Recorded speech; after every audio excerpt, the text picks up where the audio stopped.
Again, comments from the peanut gallery. Are we live? Can we go live? We are live.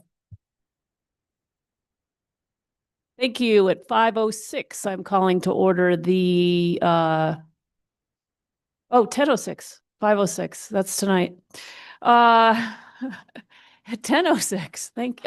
Yes, 10:06 on Monday, April 28th. We are here in the chambers to start the third day of the budget hearings. And if we could get a roll call, please. Certainly, Madam Chair. Good morning, everyone. Councillor Cassett. Here. Councillor Lindell.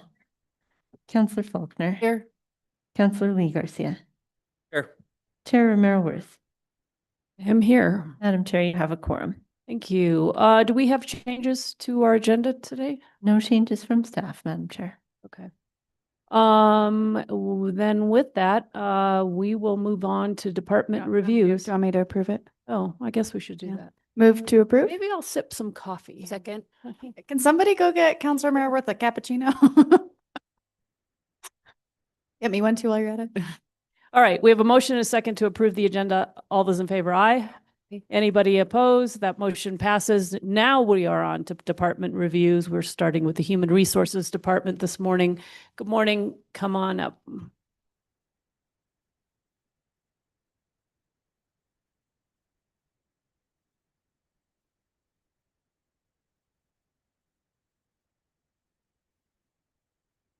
Good morning. Good morning, Mr. Mayor, councilors. Thank you for having us this morning. I'm Bernadette Salazar, the HR Director, and with me today is Alvin Valdez, our Benefits and Wellness Manager. The Human Resources Department provides a wide range of human resources management services to all city employees and the public. These services are classified into functional areas. These functional areas include employee benefits and wellness, employee development and training, employee and labor relations, employee recruitment and retention, human resources innovation and technology, human resources operations and compliance, and last, job classification and compensation. The people who do the work, the HR team, who majority of them are currently at the New Mexico Society for Human Resources conference today and tomorrow, so they're not with us. But I'll go through the list and introduce them as they're shown on the slide. We have Erin Aragon, who's our HR analyst 2. Sarah Bolater Gonzalez, who's our assistant HR director. Jamie Ray Diaz, who is the administrative manager.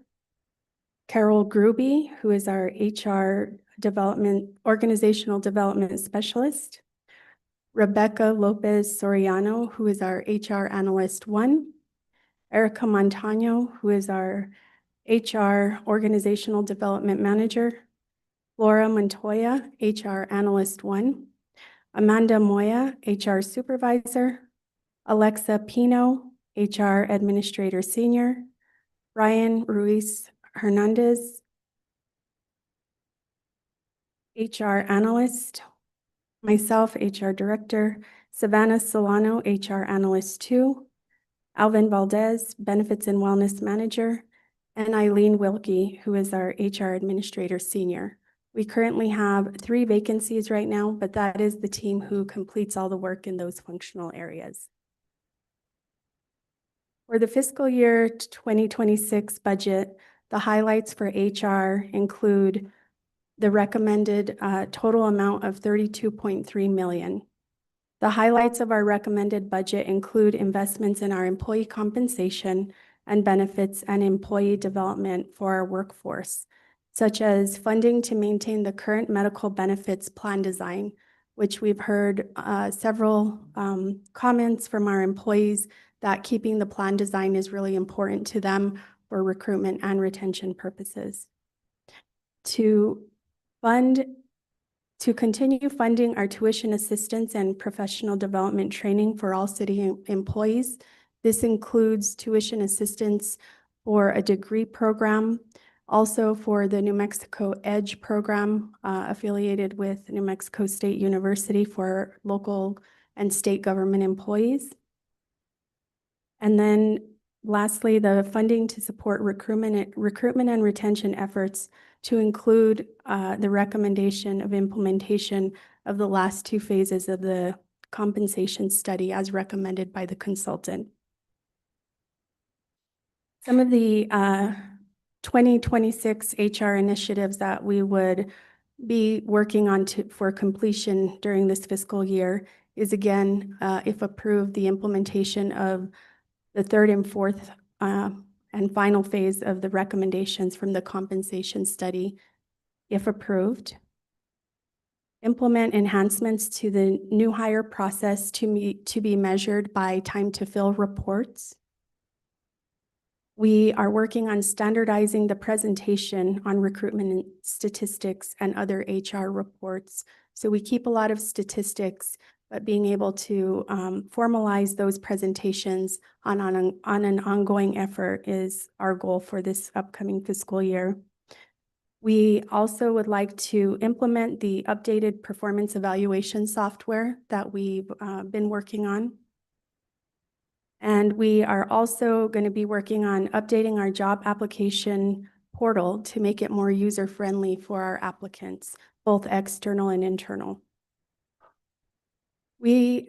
Thanks to the governing body, we got approved for one-time funding for the review of our HR rules and regulations. So a goal that we will accomplish this year is solicit feedback from our union leaders, employees, and supervisors regarding potential changes to our HR rules and regulations and process changes accordingly. We will be implementing an employee training policy, which requires some training to be mandatory, either annually or biannually. And then, as we all know, we will be closely monitoring our new medical carrier contract and provide quarterly updates to the governing body. The next couple of slides we were just demonstrating some of the statistics, as mentioned earlier, as far as recruitment and retention. So if we take a look at where we're at beginning July 2024 through March 2025, we've hired, throughout the months it varies, but we've hired a significant amount of employees to fill our vacant positions. And on the next slide, if you look at the overall vacancy rate, starting at the beginning of the fiscal year, we have reduced that vacancy rate, which is a good thing for operations in our city departments. The next two slides, we just wanted to demonstrate the work that goes on for employees' overall experience with the city. As hosted by Mr. Valdez, the Employee Wellness Challenges. We've tracked the participation beginning the first quarter through March of 2025. And so in this slide, you'll see that we have a significant amount of participants in our wellness challenges. The last slide here demonstrates the participants we have in the city training sessions offered by Erica Montano and Carol Gruby, and in partnership with the Santa Fe Community College. Some of these courses include leadership development, Excel, learning how to use Excel, advanced level Excel classes, PowerPoint, presentation skills, etc. So we wanted to demonstrate those statistics, and we will continue to monitor those. And with that, we stand for any questions. Thank you. Questions from the committee? Start off with Councilor Cassett. Counselor Faulkner's not here. I'll time myself. I can do it. Okay, great. Thank you so much for being here. Really, really appreciate it. I know we recently have seen you guys quite a bit with the wellness pilot for employees as well as the benefits update. So thanks for being here again. I know it's a lot to come in front of us. A couple of questions. First of all, I was just looking at the graphs that are, charts. Wow, it really is a Monday for everyone. The salaries, wages, and benefits in your department have decreased by 51.3% since last year. Is there anything interesting to explain that decrease, or is this just I know that we have some interesting accounting going on, but usually that's for the transfers in, transfers out situation. Mr. Mayor, Counselor Cassett, our staffing levels haven't changed really at all. So I will defer that question to Emily, our finance director, or the budget team. I think sometimes HR is a placeholder for union negotiations and such, but I'll defer to them. Hi, Andy. Morning, Madam Chair, Counselor. Yes, last year that was for the CBA allocation, the collective bargaining reserve for AFSCME employees. This year, those to make it a little bit simpler and show the true cost of department by department changes to the salaries, those are budgeted where the employees are, essentially, instead of a large lump sum in HR.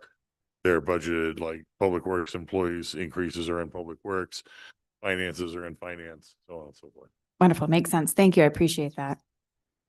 I know that we've talked about class and comp. That's a big piece of this year's budget. First of all, I think maybe a reminder about what the class and comp adjustments looked like, because we started to have that discussion, and I know it got a little bit, there was a lot of complexity there. So we brought actually you go ahead, because I may say things wrong. Mr. Mayor, Counselor Cassett, thank you for that question. So as we embarked in completing another class and comp study, we outsourced it. We had a contractor who has a lot of experience doing this kind of work. And one thing that we did again this time is solicited feedback from employees, union leaders, supervisors on things that we can improve from the first implementation under this administration. So one thing that we heard loud and clear was that it's great to update our pay plan and bring everybody up to the minimum, but what happens after that and how they move in the pay grades. So one thing that was important across the board that we heard over and over during those sessions was that people wanted to receive credit for their time and service, total time and service with the city, but also time and service in their particular classification. So the consultant went back after receiving all the feedback and provided an opportunity for us to consider what we call the hybrid parity pay increases. So it's a calculation that gives credit for total city service, but also classification service. Classification service is a little higher weight than overall city service.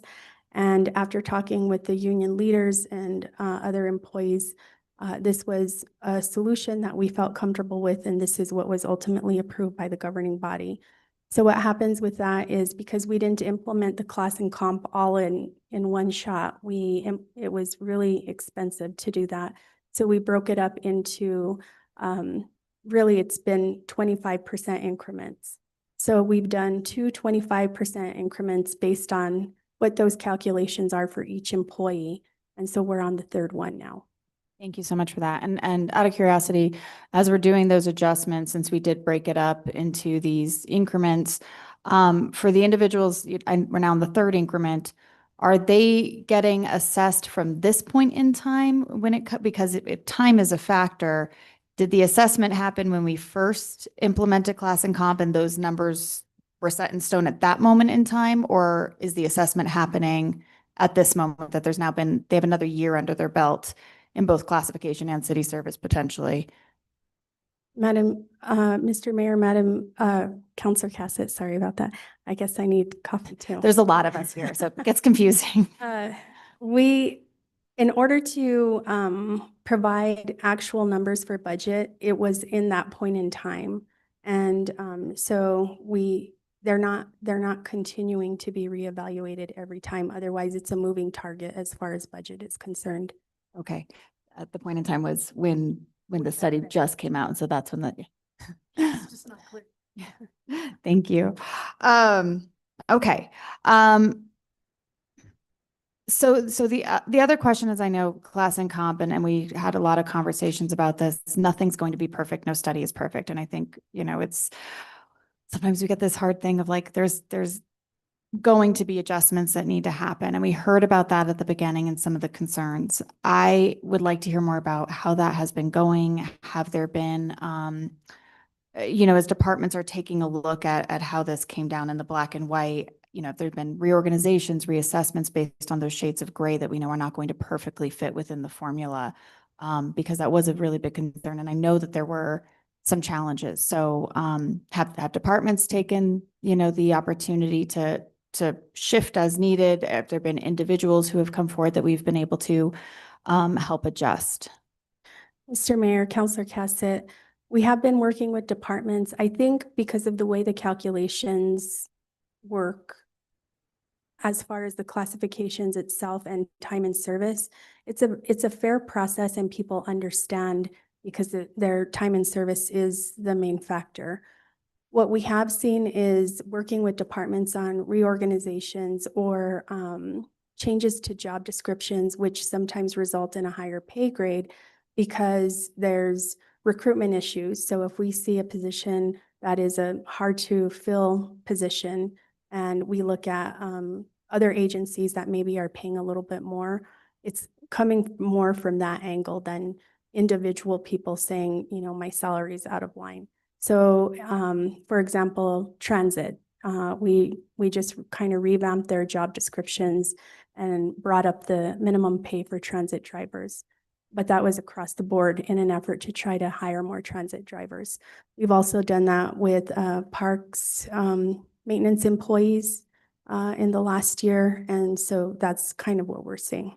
Okay. Any other departments that's occurred in? Because transit and parks, I mean, those are some big ones. So I'm really happy to hear that those have occurred. I know some of our other tough ones, lifeguards are always hard now. Yes, we did that with lifeguards a little while back, and we introduced the trainee position to allow people to come in without the certification, and then we give them the time and we pay for their certification. There's a list of them, but I can get the full list. Yeah, that'd be great. Thank you. I appreciate that. 8 minutes. Great. I'll just do one more then for the moment. So benefits, again, we already had this conversation. So I think just a reminder that when we are getting those quarterly reports, I would really like to hear the employee feedback because it's often that lived experience that doesn't always make it up through the data. So hearing from the representatives on the Benefits Advisory Committee on how this is actually shaking out on the ground would be wonderful information for us. And then the last question I will actually ask is on the performance evaluation software. If you could just elaborate on that a little bit more, I'd appreciate it. Mr. Mayor, Counselor Cassett, this is a really user-friendly system that we contracted with. It's the company is called Express Evaluations, and we can tailor it any way that we need to make it work for our employees, to include compliance with our collective bargaining agreements. So it's, like I say, it's really user-friendly. It's electronic, so we're not passing paper back and forth, and it allows for feedback both from the supervisor and then from the employee. So it's a two-way communication. So we believe that this will be a good tool to help us through that process. And when we do employee evals, I know this is actually, we've had a lot of conversation around whether or not the city does enough performance evaluations. What does that process look like? Is it all coming through HR? Are they meeting with their supervisors, their what does that chain look like? The ideal process would be that every employee would meet with their supervisor and not just annually. It would have to be a continued conversation about goals they'd like to achieve in the next year, some of the directives they've received, ensuring that they're maintaining required certifications and such, but it would be employees talking directly with their frontline supervisor. And this evaluation software that supports this ongoing conversation and how we can be recording it and making sure that there's track records of all these conversations and goals and whether or not they've been met. Yes. Wonderful. I am at 10, so I will relinquish the floor for now. Thank you so much. Thank you, Counselor. We'll come back. Other counselors? Counselor Lindell. Thanks, Chair. Thank you both for being here today.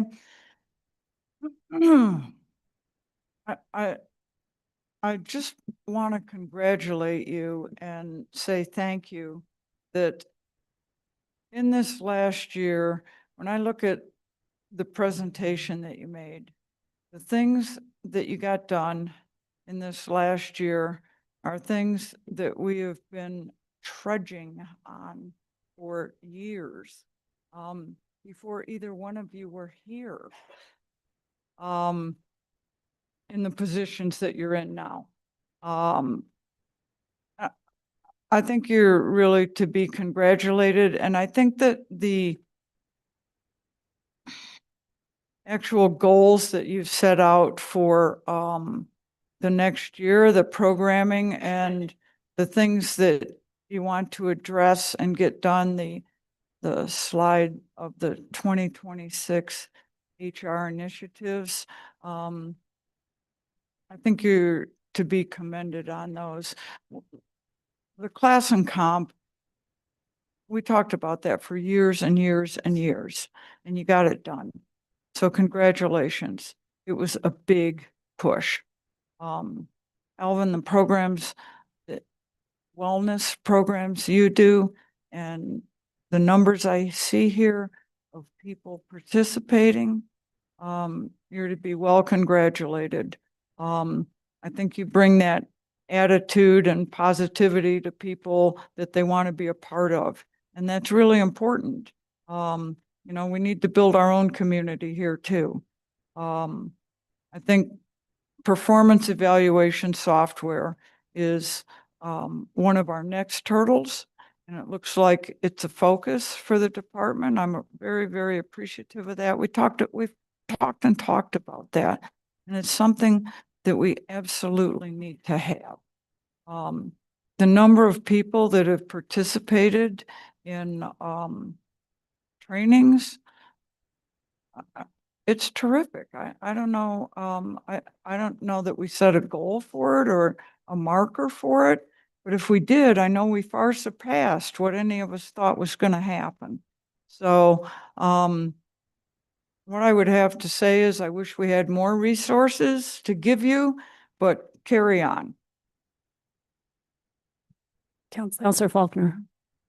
I would like to commend you as well. I think, Alvin, you do a great job. And I think the whole department does a good job. On the wellness program, how did we manage people who weren't in like office jobs, like the people who pick up the trash and don't necessarily have the bandwidth to take an hour out of their day? Did we do anything for them? Mr. Mayor, Counselor Faulkner, one of the things that Alvin has done for departments that work shifts or out in the field is he has done assessments in their work area and has provided some workout equipment so they can either work out before their shift, if they have a quick break or maybe a lunch hour, or even if it's a half hour, a few minutes of movement a day really helps, or after their shift. That's one thing that he's done. And I'll turn it over to Alvin if he'd like to expand on that. Mr. Mayor, Councillor Faulkner, we also try to catch those employees with monthly challenges where you can do those challenges on your own time, where you can work out on your own time, whether it's the weekends or nights or mornings. We also try to provide stuff for the lunch hour. I know some of those people don't meet there, but we do have individuals who come on days off and come riding with us or participate in the event. That's how we do it. Thank you, ma'am. I think I have anything else, Madam Chair. Thank you. Thank you both for being here and for all the work that's gone on there. I would agree with Councillor Lindell. You've had some significant lifts in the past couple of years. And of course, the most recent one being the benefits, the new healthcare provider. And I know there's still a lot of work to now actually implement all of that and do it in a way that's, an easy process for for folks as we transition. So I know there's a lot ahead of you. I do have a couple of questions. In your FY '26 budget on page 79, it talks about implement enhancements to the new hire process. Can you speak a little bit about that? Is that how we hire people? Because I know we've been looking at that because the length of time doesn't always work to our advantage, but or is that once they're onboarded? And so I'm a little confused, and just maybe you can give a little bit of information. Mr. Mayor, Madam Chair, thank you for the question. I believe it was the summer of 2024, the city manager's office at that time embarked in a project called Project Propel, I think it was called. And we were looking at the new hire process before an employee was hired. So their experience from the time that they submit an application until the time they actually start their new job, and ways that we can enhance that process and reduce the time it takes to fill that position. So we had a group of primarily administrative managers, administrative support staff, with some feedback from supervisors on some things that they'd like to see changed that we have control over. Some things are regulated by employment law or, background checks. Some things have to be done, but some things that we can do to improve our process that we're in control over. So we charted out the whole process from A to Z, and it was a really good exercise, and we were able to identify some changes and, asking the question, why do we do it this way? And if there wasn't a valid answer, we looked, does the rule require it? No, that's just the way it's always been done. Then we started canceling out those processes and reducing the length of time it takes to hire someone. We also established some service level agreements. So when we hire a new employee, we always say it's a partnership with the new hire, the hiring department, and HR. So being able to set out some new hire expectations on once it's submitted and the packet is complete, when they should expect that HR will have reviewed it and move it on to the next step, and vice versa. When the hiring department has their responsibilities, what can HR expect from them? So we established those service level agreements, and they're not mandatory right now, but they have helped. And we do training with hiring managers and administrative support team members through our human resources user group, otherwise known as HUG. And we have monthly meetings to talk about process changes, any questions that they have about the system.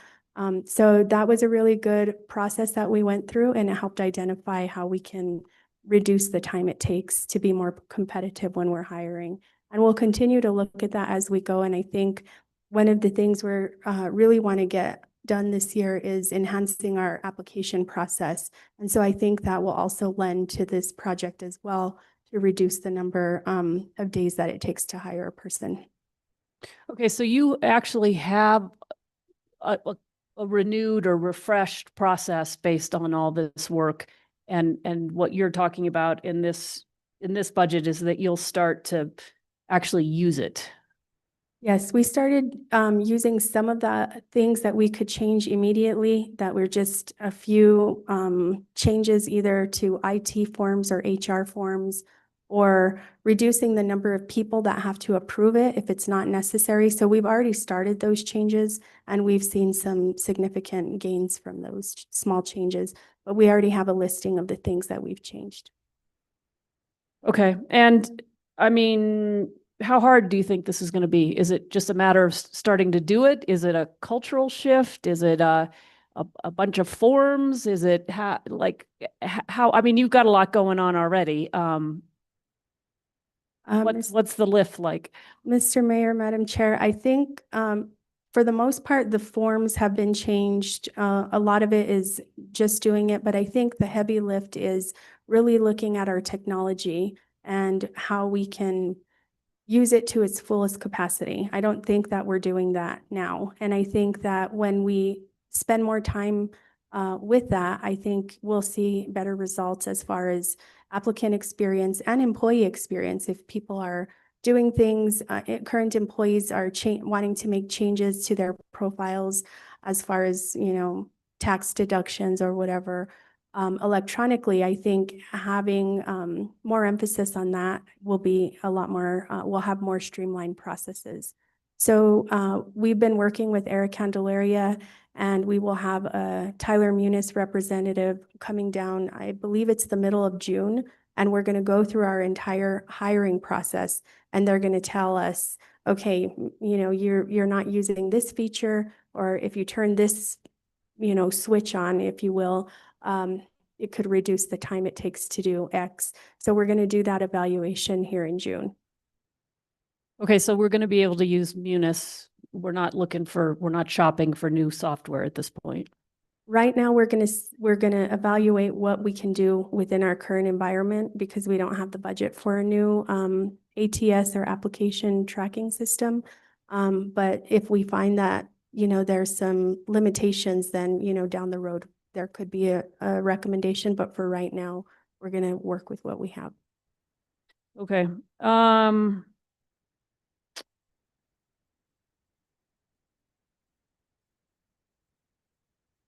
So talk to me a little bit about the update of the personnel rules and regulations. Mr. Mayor, Madam Chair, so this one is a pretty heavy lift. We will be working with the employee relations labor attorney. And so we've identified some rules that have not been updated since probably the 80s. So we're in desperate need of updating those. But essentially what will happen is we have our rules that are approved by the governing body, and then we have administrative rules as approved by the city manager. So we're taking an inventory of everything and things that are of high priority, and then we'll work with the labor attorney to help us get a draft in place, and then we'll start hosting meetings first with union leadership and supervisors, and then we'll roll it out to employees to go over the draft and receive feedback and input before anything would come before the governing body. Okay, that'll be interesting. I think my time is almost up, but I do have a couple other questions. So in here it says negotiated and implemented a 3% salary increase under department highlights. That's different from the 3% salary increase that is in this budget for the coming fiscal year, correct? Mr. Mayor, Madam Chair, yes, that was last year's allocation. And so once the allocation is made, we're required to sit with each of the three bargaining units to negotiate whatever it is within that budget that they would like to see implemented for their members. Okay, and we are in this budget are the next two, I think Councilor Cassett touched on this, pieces of the class and comps implementation, the last two. That's correct. Okay. All right, my time is up. I'm going to go back. I think Councilor Cassett, did you? Okay, go ahead. Thank you, Madam Chair. I was happy to hear about the hiring process as well. So thank you, Chair, for covering that in such detail. The other one I just was curious about was our employee training, and you mentioned that some will now become mandatory.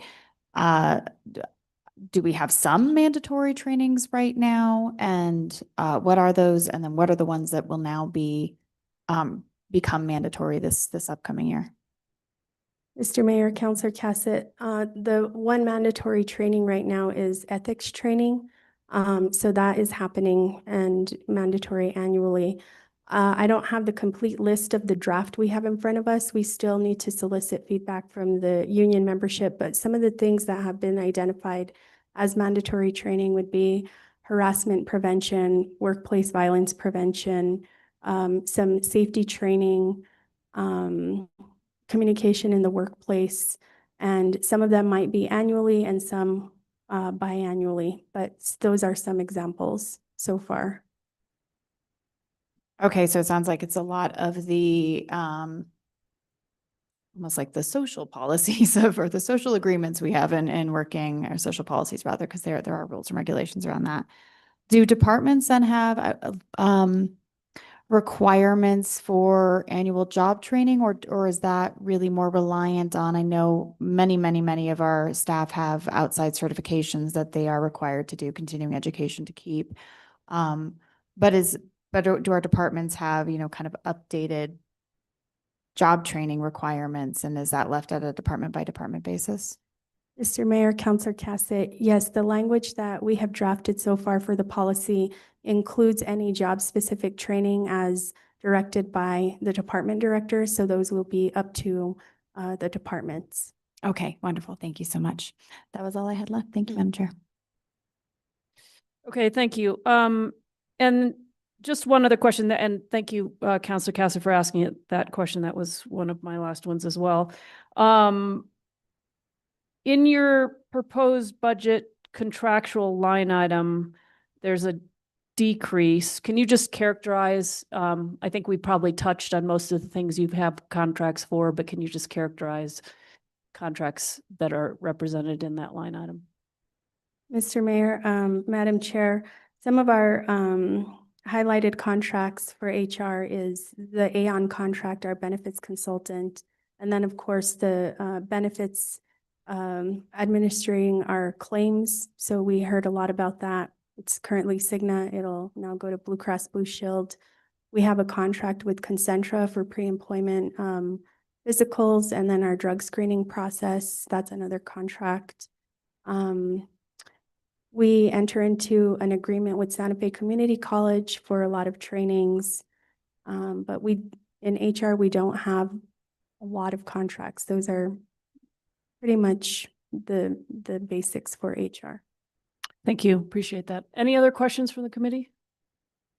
Up, Mayor, sorry. Thank you. Just one quick item, if I could. I like to sometimes put into the record for the folks who are watching or listening or going to look at the video later, some data that is not specific to this budget, but pertains to the work that our HR team has done and the governing body has done through our budget over the last 7 years. And I don't know, Director Salazar, if you've got this salary comparison chart in front of you, but I keep it with me because it's a pretty remarkable record of a trajectory of how we've attempted to acknowledge the work that our city employees do and stay competitive in the market. So I'm going to put some numbers out there, and then if you want to comment them, I didn't warn you ahead of time, so I doubt you brought this chart with you. In 2018, the average hourly rate for city employees was $21.97. In 2025, that number is $31.52, a 43% increase. AFSCME has benefited. They've moved from $18.66 as the average hourly rate to $25.20 in 2025. And of course, we passed a measure 2 years ago that said nobody would be paid less than $15 an hour, regardless of where they are on the hiring chart. Fire moved from $19.88 to $27.96, a 41% increase. Police, obviously, we're competing very strongly for one of the toughest jobs to fill in the country.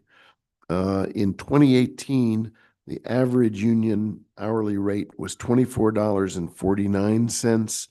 In 2025, that number is $37.24, a 52% pay increase. And for non-union employees, many of whom are working in some of the entry-level, lower-level, ongoing rate jobs, the average non-union rate in 2018 was $30.10, $38.57 in 2025. So, and then you've provided, and maybe you want to share this with the members of the committee, I think the chart taps out in December of 24, but you provided me at my request a year-over-year detailed itemization of the increases that have gone on in paying people in our city employ going back to July of 2005. But it's a pretty good record that we should all, I think, have a degree of pride in, that we are aware of the great work that our employees do. We are trying to compensate them with class and comp. I know before I became mayor, there were several class and comp studies that were done but never implemented. We've implemented 2 now, and we're still struggling to be competitive, but we're not unmindful of the work. And then the job performance evaluation goes hand in hand with that. With the increased compensation comes increased responsibility and accountability. So your team does this and you make it happen. And I just wanted to get some of the data on the record so that people can not only take a snapshot of where we are this year, but see what an arc of progress we've been on for quite a few years now under Director Salazar's leadership. Thank you. And Director, I don't know if you wanted to add to that at all, but certainly. Mr. Mayor, Madam Chair, thank you for that. And yes, we really are working hard to ensure that we're competitive, we're able to recruit good employees and retain our employees here. So I really am appreciative of all the support that the governing body has provided us over the years to have that, and the communication and working relationships with our bargaining units to make it happen as well. So thank you. And do we have, it'd be interesting to have that chart, if that's something that you could provide the governing body. I think it would be a good snapshot, as the mayor says, and arc of progress. I see Councillor Cassett reaching for her mic.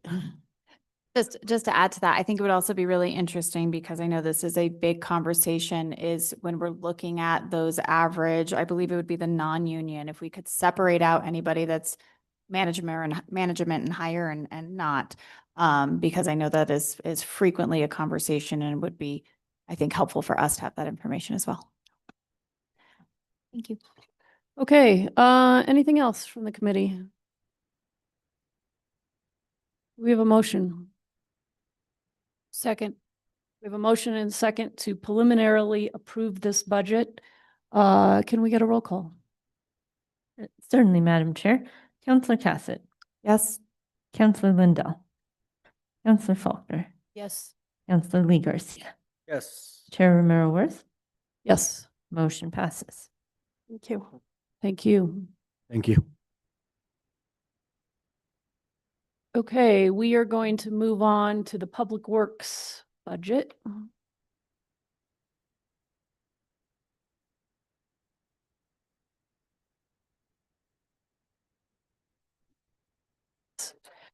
Yes, City Well- Manager Scott. Well, the team is coming up. I thought I would point out the two handouts that we did. We passed out a little bit earlier. You One, know what? I'm going to have you just wait, because there's a little bit too much commotion in here with people moving around, and I want to make sure we give you our undivided attention. Thank you. And we've got plenty of time, so.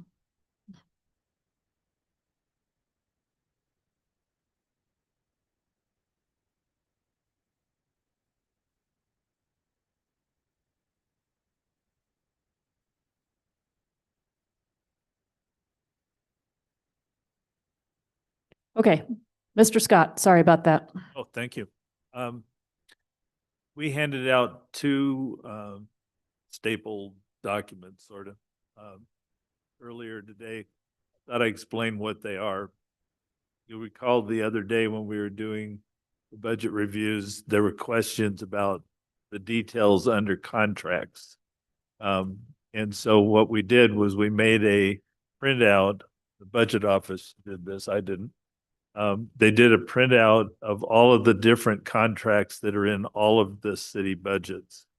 And it's obviously very substantial. There's all sorts of different kinds of contracts. There's grant contracts, service contracts, compliance contracts, professional contracts, and they're all listed and they're all itemized in this. And you can follow along with each department when you get to that, if you're interested in those details. The other handout is more difficult to use, but if you'll recall, in the budget book, they use a template to show the budget numbers, and it includes salaries, wages, benefits, contractuals, repairs, maintenance, supplies, insurance, other operating costs, capital purchases, debt service, and transfers. Or public works. We just wanted to give you an example of what the detail looks like. So this long handout is a division by division breakdown of all of those lines other than the personnel lines. If we'd added personnel, it would have been real thick, but it gives you the line by line. In our business, it's called the line item detail for each line in each division. I don't think normally councils don't go through this kind of detail because it's very difficult to glean a whole lot out of just the individual line items, but you can look and see where the big numbers fall. And I think to that extent, maybe it's useful, but it's rare that you hand out this level of detail to a governing body. But in a case like this, we did want you to know what's in those numbers, what's in those budget lines.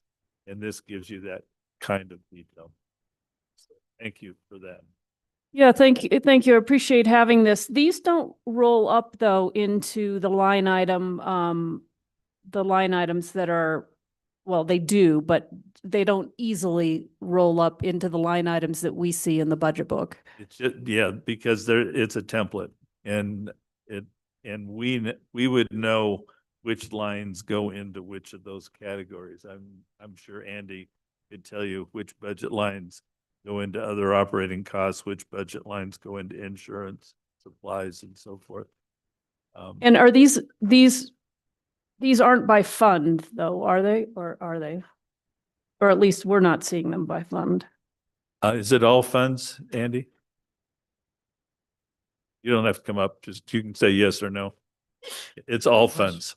Bless you. It's all funds. Okay. If you broke it out by general fund and the other funds, It'd be, even thicker. yeah. Okay, that's helpful.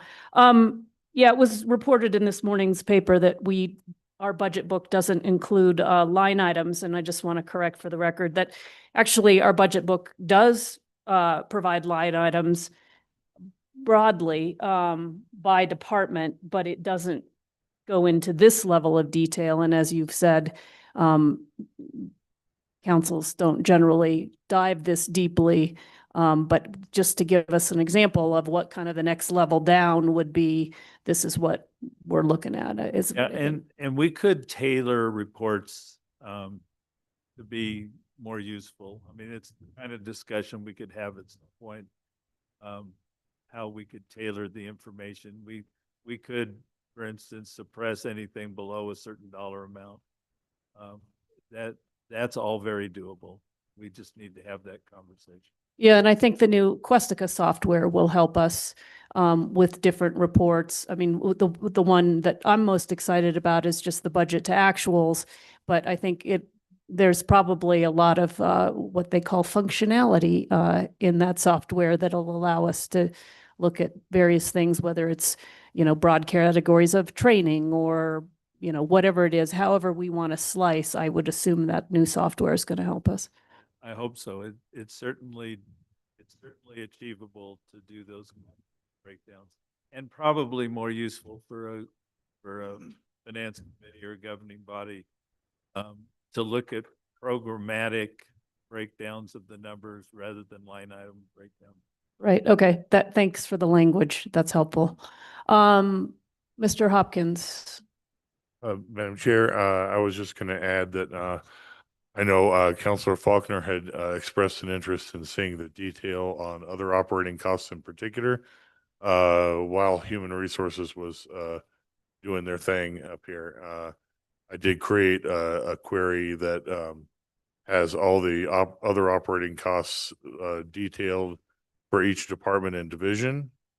If you're interested in that, I could have one of my folks print it off. We can get it out of the agenda and I can pass it out to you all if there's an interest in seeing that. That was, and as, so take me back to our first day, that was about, that's a different item. So what we were just talking about here is contracts.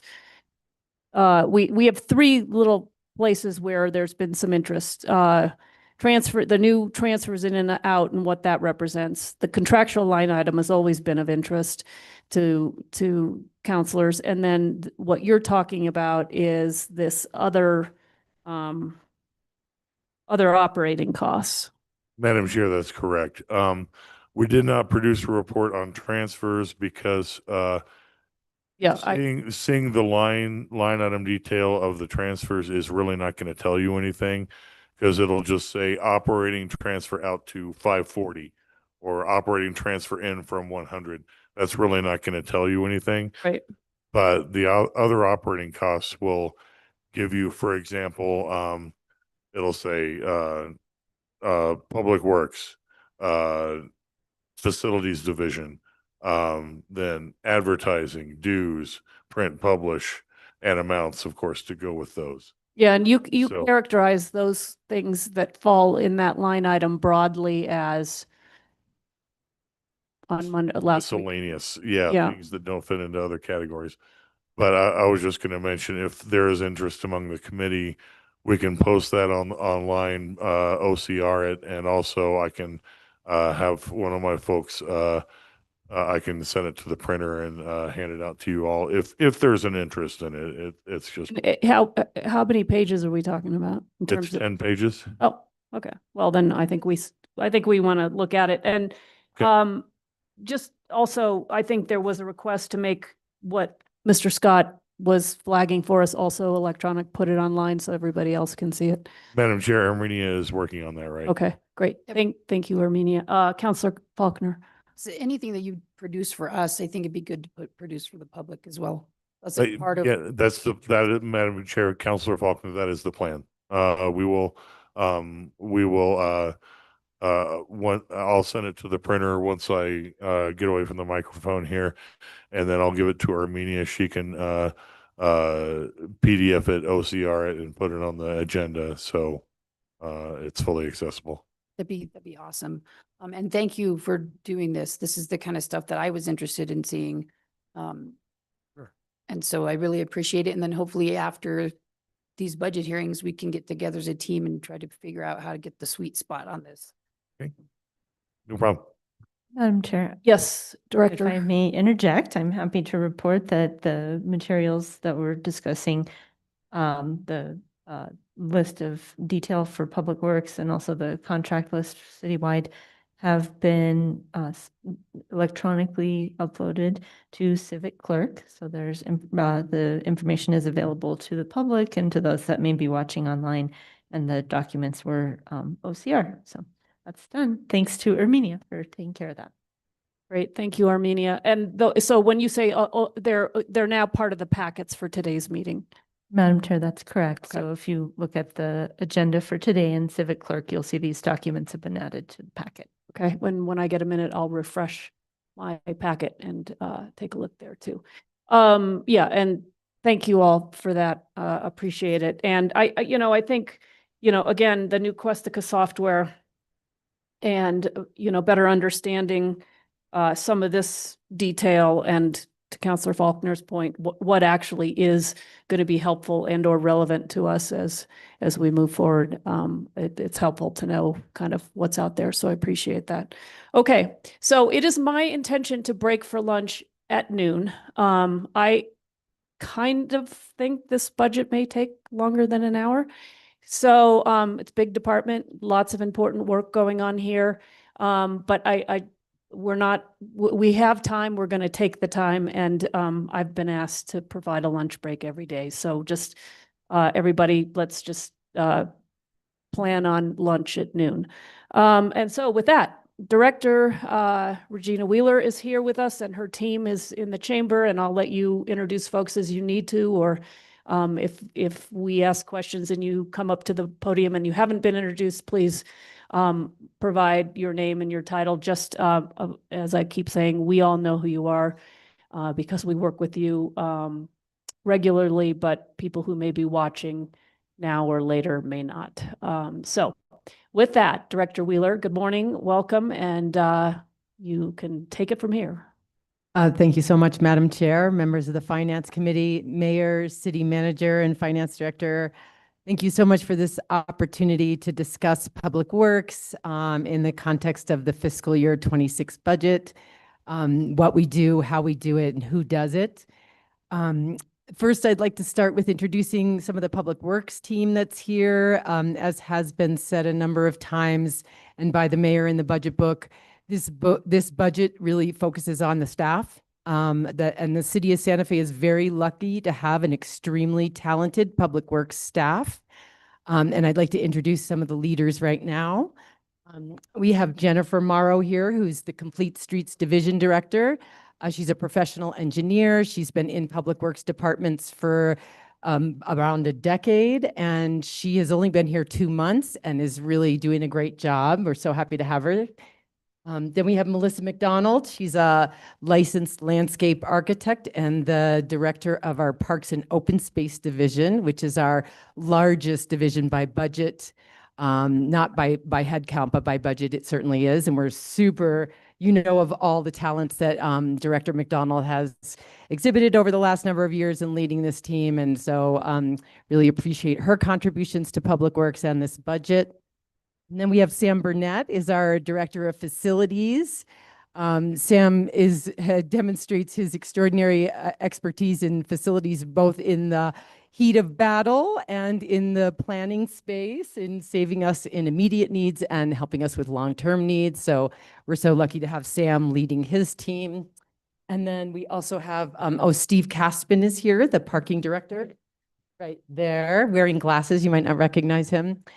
Steve is really has a lifetime career in parking, and he has really brought a real customer service orientation to the parking division, which I think you've probably noticed in the shift in people's experience of our parking services. So we're so lucky to have Steve here. He came to us from the Portland area a few years ago.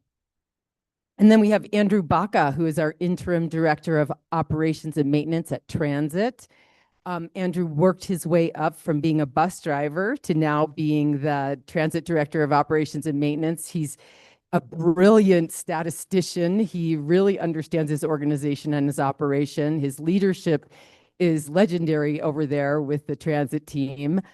So we're really lucky to have him in this role. And one person that's missing is our Transit Director of Administration, and that's Gabrielle Chavez.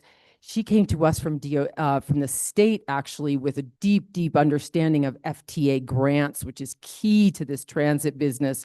It's a huge source of funding for this operation. Has a lot of administrative overhead, just like the airport with FAA. FTA has that very broad-reaching requirements for how the city operates in order to remain eligible for those federal funds. So Gabrielle Chavez wasn't able to be here today, but she is Andrew's partner in leading that transit team. It is the largest single head count in a division, 120 FTEs in transit. We also have Dialva Calavasa, who is our acting business operations manager since Alona Crow left.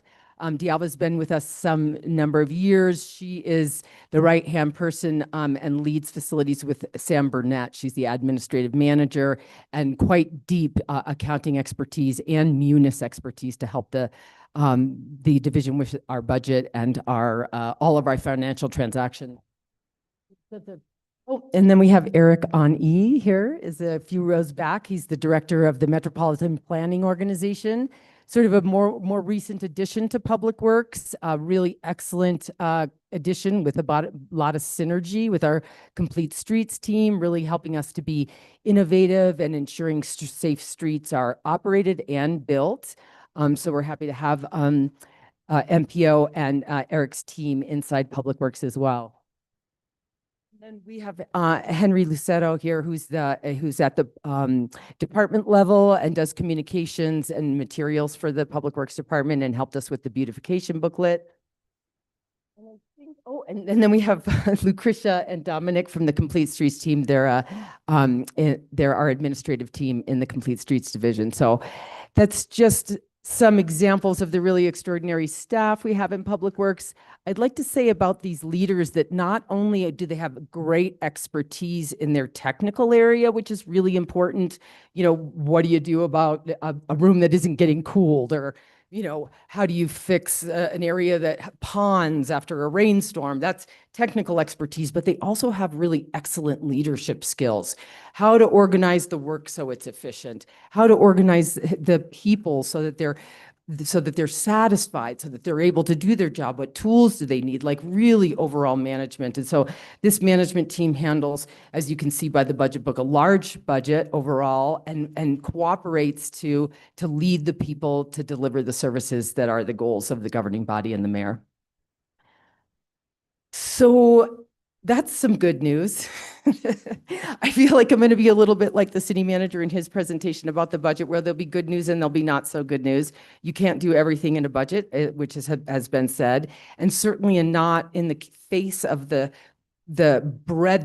how much infrastructure that the city has. So the Public Works Department's job and goal is to have safe, compliant infrastructure that makes this a vibrant, healthy, happy city, so that people are invited into the parks and they like to recreate there, so that they're safe walking down the street, whether they're with a stroller, with their toddler, or with their friends skipping down the sidewalk, so that there's always parking available where and when you need it, so that you're smoothly leaving the parking structures after an event. So our responsibility is to operate and maintain and build that infrastructure for the city so that it meets all the community goals and the governing body's goals. And that's kind of a tall order, and that's why we have a big department to do it. So Armenia, I'm actually ready for my first slide. And I'm going to try to speak slowly enough to be understood. I've been coached a couple of times, and I just noticed the pace was a little high. See. So what you'll see here is the organizational chart for Public Works. It's actually a functional chart. So it shows it's a little bit small and it's not in color. That's the, is it? It's in color. It's in green and blue, not red and purple and orange, but. Okay. Really, the goal of this is just to provide context for this budget. It might be a helpful reference for the counselors as we go through this budget. These are all the functional sections inside the divisions. I think most of you, with all the years that you've been working so closely with us, are kind of have a sense of this. And what it is to say is that each of these divisions has everything it takes in personnel to plan, build, operate, and maintain the civic infrastructure in the city of Santa Fe. That's what the operating budget provides, is a public works staff that can do that, all of those things. And of course, the structure of the functional sections in each division has evolved over time as the needs have evolved. A really good example of that would be park rangers. Pre-COVID, we didn't have park rangers. COVID caused camping in the parks. We actually allowed it for a little while, and the park rangers helped us manage that, right, with bringing trash bags and keeping them clean and connecting folks to services. Now the park rangers lead our encampment cleanup, but still our outreach to the homeless. So these are very customized sections, and I would say that at this moment, we have a very good organizational structure in Public Works that really addresses the needs and has job descriptions for the people that have the expertise that we need to do this work. So that's really what I wanted to say with this chart. I'll also come back to it to speak a little more about the three smallest divisions, which are the administrative division that's across the top, the Metropolitan Planning Organization in the middle, and the parking division, which isn't that small, but very straightforward. Next slide, please, Armenia. But what I wanted to spend a bit of time on was how Public Works does its work. And how it does its work is in this feedback loop that you see on this graphic here. It's a really effective, important feedback loop. We've actually built this into the organization over the last 4 or 5 years. Of course, number one is sort of the most important in many ways and touches people most closely. This is where there's staff in parks, in operations that coordinate with the leagues directly to use our fields. So that's part of the operations, right? They're scheduling, they're getting feedback from that customer, they're making sure that the facilities meet those customer needs. Another example is special events. That's a department-wide, huge investment of resources and skills, goes from one end of the department to the other. Every team is involved. Parks, getting the facilities ready. Usually the events occur in parks. Parking, getting ready for large amounts of parking to happen, and how do we make that flow smoothly, and where do we bag meters to for the setup. Even signals gets involved. Sometimes we, turn off lights, control them a little bit differently for an event, traffic calming, traffic control planning during events. So this is, parking permits. This is an operational thing, services directly to the customers related to the infrastructure that we're managing and want to deliver services from in the back. And of course, seasonal facility management, turning on the air conditioning, turning off the heat, getting ready for each of the seasons. Of course, sweeping the streets, plowing the streets, grading the streets, maintaining the street drainage, picking up litter in the parks, cutting the weeds. This is the operational side. It's getting more and more effective. We'll talk more about how effective is it and how can we make it more effective. We'll talk about that. But right now we want to talk about this feedback loop because the team is out there doing everything to provide the services that the community demands. They'll run into places where the infrastructure isn't quite up to par to deliver those services.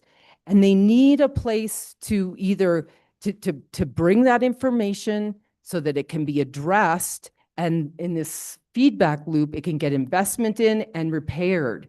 And this is a big improvement that's happened. If you think about the bad old days of parks, I don't know how many people were around when it wasn't in Public Works, but there was no place for those requests to go. Staff would have crumbling infrastructure, crumbling equipment, and there wasn't really a place for them to send those recommendations. Hey, we really need to fix those stairs. This irrigation system isn't working. These playground equipment is in poor condition. This road has so many potholes, we can't patch it anymore. Those kinds of feedback come out of the operations and into the asset management, where we start incorporating them into our plans for improving and maintaining that infrastructure. And this is a really big, important piece, because no matter how hard the team works out there in the maintenance operations, if we're not making those regular investments in and planning for improving that infrastructure, we're not going to see the results that we want to see. And the city has invested in that, in this loop, really effectively in the last 5 years, say, largely through the one-time funding. We had one GRT bond in 2018, and then after that, it's been one-time funding that's been really effective. And I'd like to give some examples of some of those investments from the one-time funding. So one of the big ones was the effluent irrigation system at the golf course and the sports fields at MRC. If you remember a couple of years ago, as the Paseo Real wastewater plant started to have problems with effluent quality, we suddenly couldn't irrigate at all at the golf course and the sports fields. So that's an infrastructure problem. That no amount of care at the golf course by the people mowing the lawn is going to help if they can't get the right amount of water on the system. So the utilities team and the public works team partnered together, brought a capital project forward to refurbish that effluent irrigation system.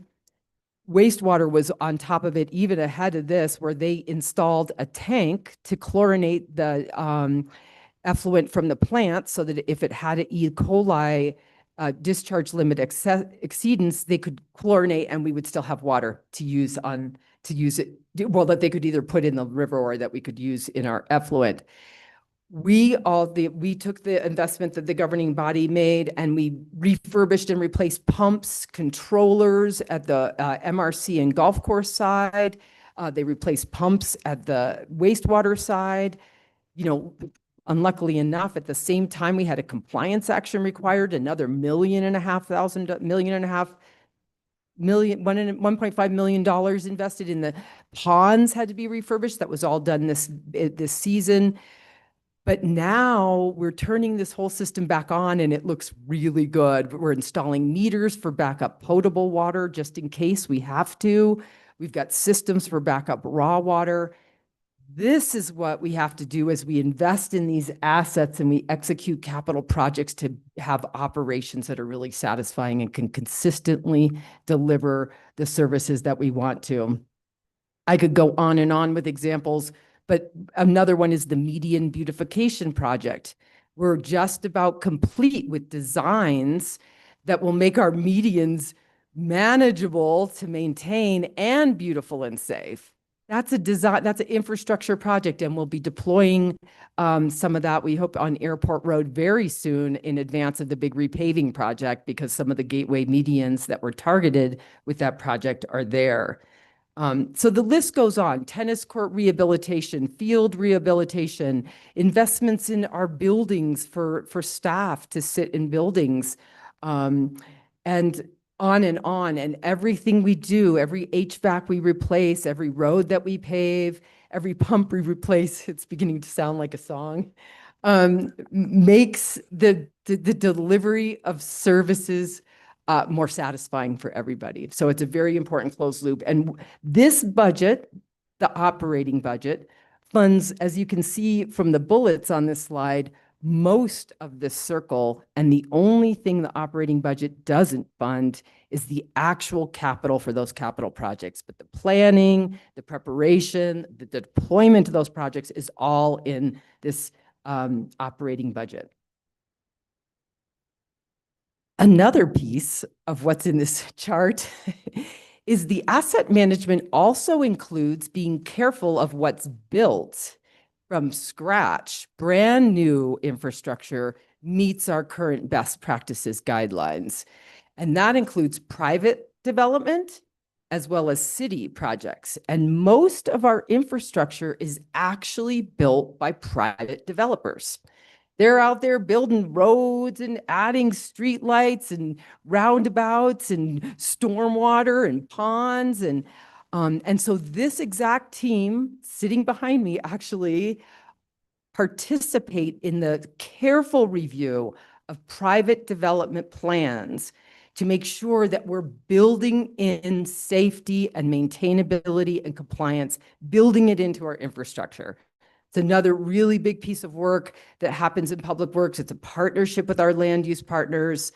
And we're actually taking that to the next step, where during this Chapter 14 code rewrite that land use has kicked off, Public Works is implicated. We've pulled our requirements were largely removed from their project, and now we have a separate project going to create new standards.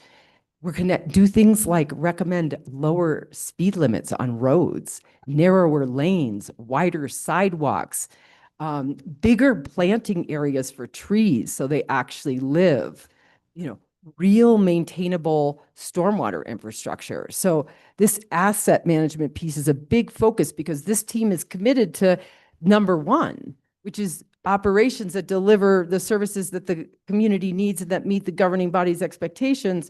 We can only get there with this closed loop.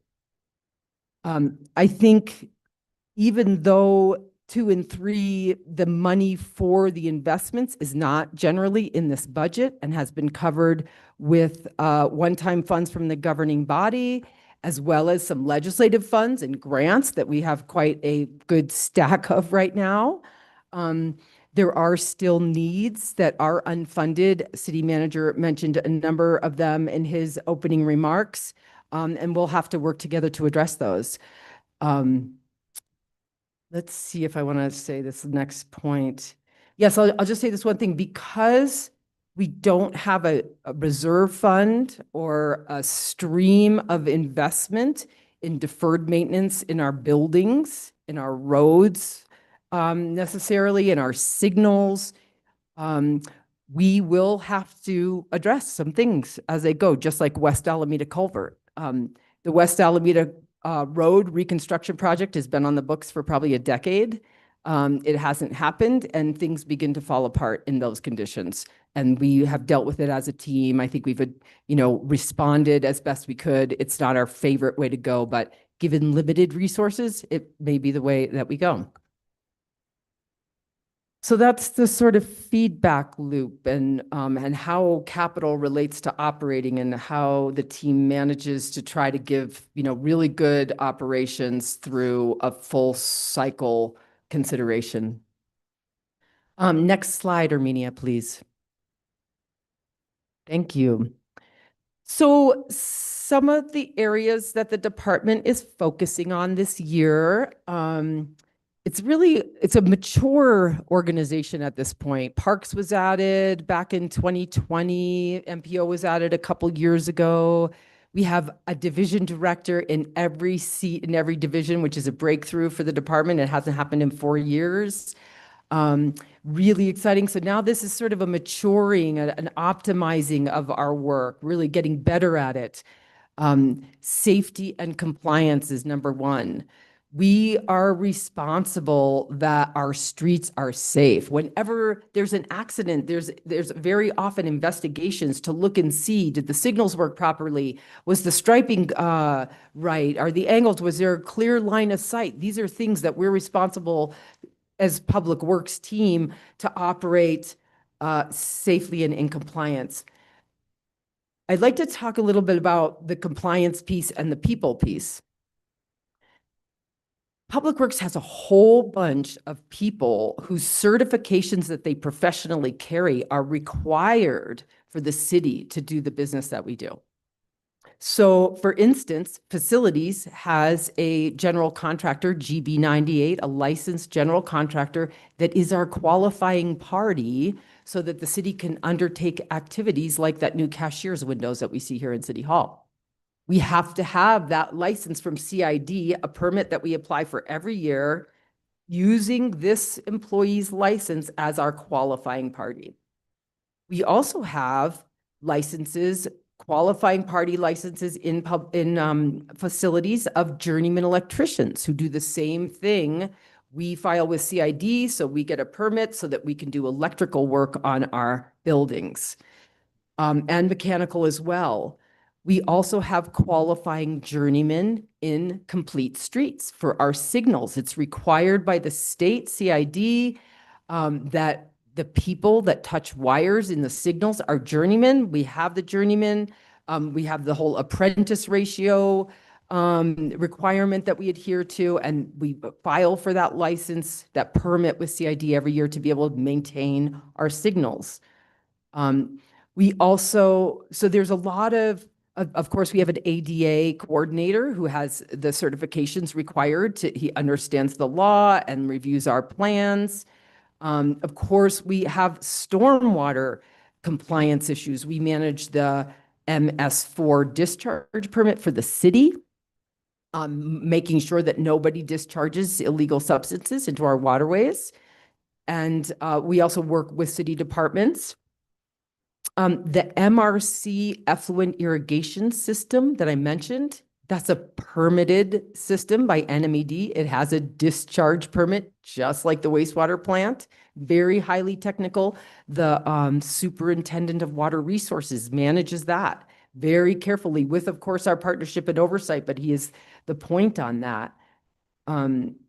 Transit drivers and streets drivers have to have the certifications in order to operate the equipment that they operate and to transport the people that they transport. How to transport safely someone in a wheelchair in a bus, to load them into the bus, to transport them.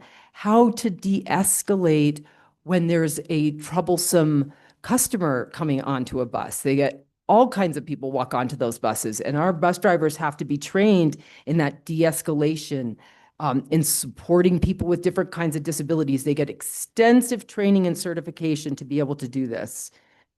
Of course, we have employees that are certified to inspect asphalt and concrete and roadways and pipes. So a lot of the compliance, or a big piece of it, is built into the professional staff that we have, and making sure that we have those positions filled, that they maintain their licenses, that they have what they need to operate in a compliant way, is a big part of what we do, and one of the services that's provided to the people and to the leadership at the city. Compliance and safety. Safety, particularly, people should be able to walk across our sidewalks without tripping on uneven sidewalks. It's a law. Americans with Disability Act actually adopted what had been guidelines for over a decade on the conditions of streets and sidewalks, and it's now regulation, and it's now getting more enforcement. Or was before, when there was a federal government to enforce. So that's a big deal for us. We get tort claims where we don't fulfill our expectations there. Traffic control, of course, the city issues permits for all of that work that happens in the right of way, even when it's not our work. And then we control those traffic control plans. We approve them in advance, and then we inspect them as they're going on. So a lot of safety and compliance work going on with licenses, with procedures, and then, of course, with our grants.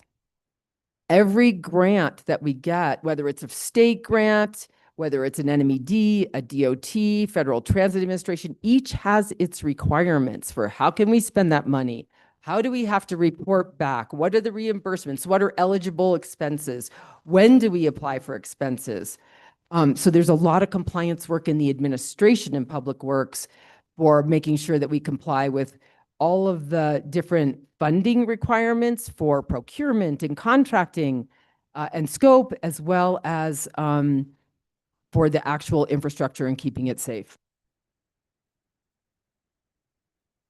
And so one of the things that we're faced with is how to do more with less. The infrastructure in the city has only been growing over the past 4 years. Our budget has only been remaining flat for the past 4 years. So it's really important that we're very systematic in our work, and we're getting more and more systematic, and it's serving us and the constituents better and better. And I hope that you can see the difference, and that you will continue to see the difference. One of the big initiatives we're doing is we're implementing a work order system in Public Works that'll have our assets and our work orders. It'll link to the constituent services system, and hopefully provide more transparency, better tracking, as well as long-range sort of data analysis capability. Where are we spending a lot of money on the infrastructure? Maybe that's a sign that it needs attention. Where are we not spending any money? Maybe that's a sign that it needs attention. How long does it take us to close these work orders? Well, that's a long time. Maybe there's something that's gumming up the works, and we really need to get in there and help people with their process. One example that I'll give you of this is that in the one-time funding at the beginning of the fiscal, we got $1 million for sidewalks. It was something that came out of the Bicycle Pedestrian Advisory Committee resolution that insisted that the city need, or the governing body agreed that we needed to inventory our assets from a sidewalk and trail perspective. We needed to identify repairs that needed to happen, and we need to do the repairs in a nutshell. I said more than that, but with that $1 million, we've engaged project management through a consultant, because it's one-time money, so it doesn't create positions, but a consultant to evaluate our process, to really get a grip on our outstanding sidewalk work orders, which are extensive. We have city-owned sidewalk repairs that have been outstanding for up to 3 years, because the team that was executing the work just couldn't stay ahead of the number of complaints that were coming in. So they would get 15 big projects done a year, but when 30 projects are reported every year, they just could never get to them all. So this one-time money, we've got a consultant helping us look at our process. They're helping us get quotes from vendors faster so that we can deploy some resources and get those fixed. We actually have released 8 projects for repair already. We've gotten the quotes and we've cut the POs, and that work should be pending. We're also improving our process for the private sidewalk inspection and issuing NOVs. 9 out of 10 times, those people, the people that we notify, fix the sidewalks. They're just waiting to be told. So this is systematic work for responsiveness, safety, and compliance. So this is one of the examples of how we're going to do better, implementing a new software system and really looking at, our workflow and taking opportunities to optimize and really making good investments. What I should have had here is the third bullet, and there should be 4 altogether, I think, is staffing. Like I mentioned, having people with the right certifications in the positions is essential to us being able to deliver these services. Right now, there are significant difficult vacancies, particularly in complete streets and transit.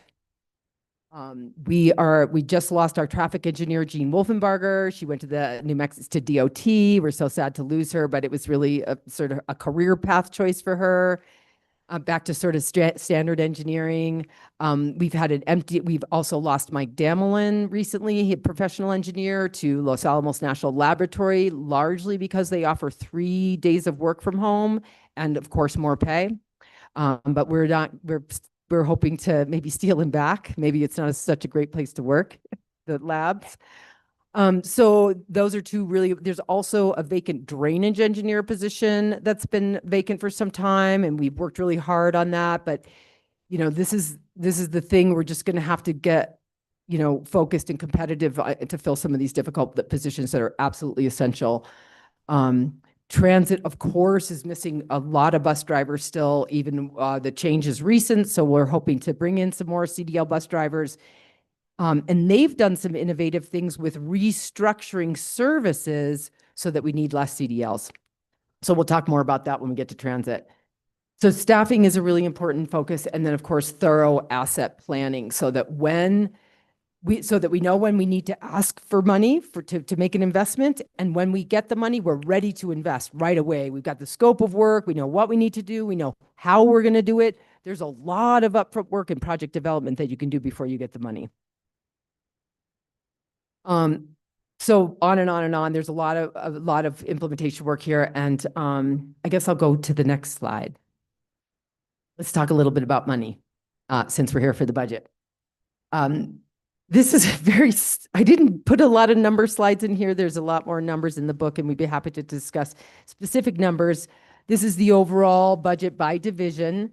And as I mentioned, the sort of smaller divisions are Public Works Administration, Metropolitan Planning Organization, and then, parking is not small, but straightforward. And, while they're all really important, the big divisions, of course, are complete streets, facilities, parks and open space, as you can see, and transit.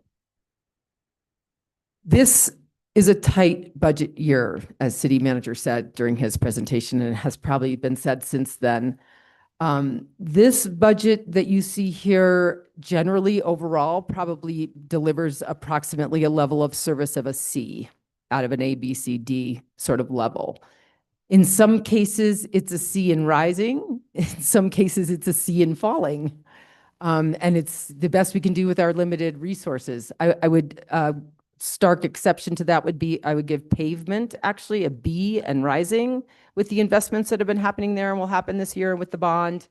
But we're lacking preservation investment. That we pave a road, we never go back and slurry seal it to protect it, and it loses and degrades in value. Slurry sealing, pavement preservation is not in this budget. I think parks is maybe at a level of service C because there's so much infrastructure to take care of, but that's a C and rising. We've been making big investments in parks, really refurbishing parks, replacing equipment, working with our constituents, working with our elected officials, making important investments. Parks is deploying almost $40 million of capital right now.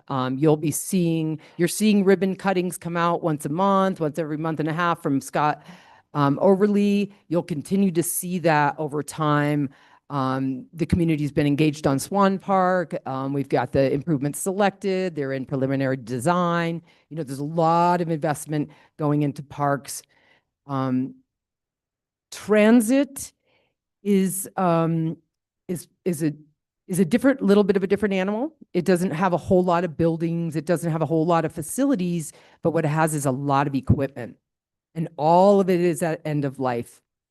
So with the transit budget, which is largely Federal Transit Administration funded, and with some questions about what might happen with that federal funding, we might need to work together to figure out how we're going to keep a good transit service delivering essential services to our folks that don't drive, whether it's because they're young or whether it's because they're old or because they have disabilities.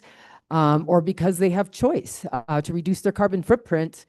We'd really like to offer those essential services to get people to where they need to go, work, doctor, groceries. But I think we're going to have to work together on that this year because it's definitely been struggling, and it doesn't look fantastic right at this moment where we're sitting. And then facilities, of course, we have a great team that can do a lot with what they're given, but we have to make regular investments in our facilities, roofs, HVAC, security improvements, stucco, all the kinds of things you think about with your home we need to be doing on the city buildings. That is not in this budget. Okay, next slide, please, Armenia.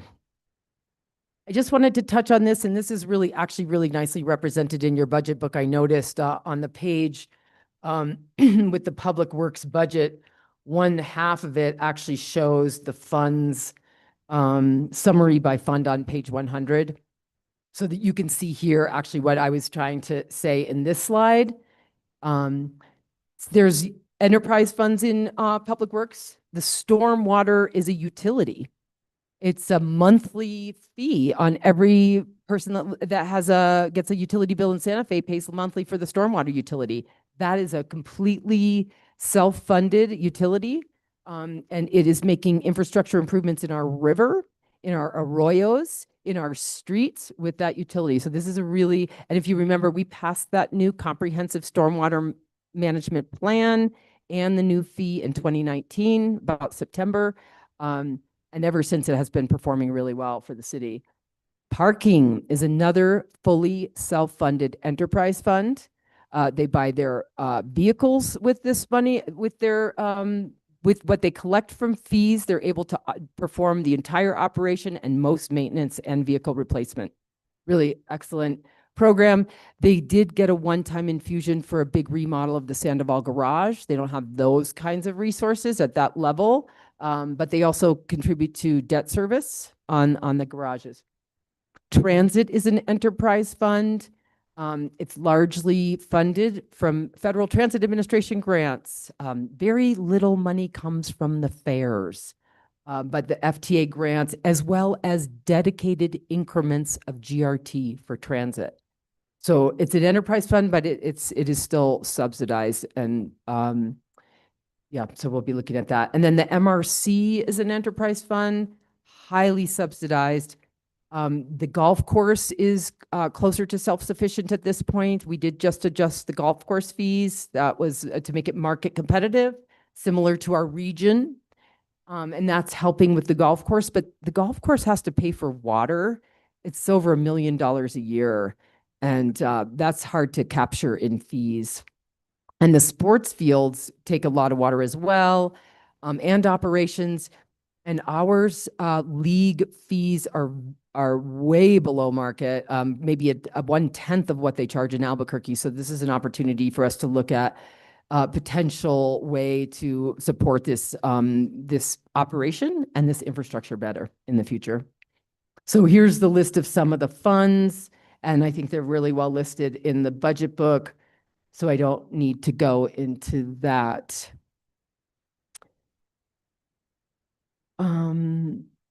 One of the things I do want to say about all the funds, though, is that since it's Federal Transit Administration grants that are a huge funding source for our transit, that is a huge administrative burden. That money doesn't just come in the door and you open up your munis and there's the money sitting in the budget. You have to get the grant you have to apply for the grant, you have to get the grant, you have to execute the grant.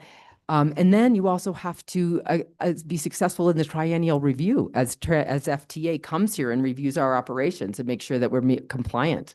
A lot of overhead on some of this. The stormwater utility funds, that kind of happens automatically, but all of these fees, the parking, the golf course, the MRC, events, and transit fees are all handled by Administration and Public Works in partnership with our finance department.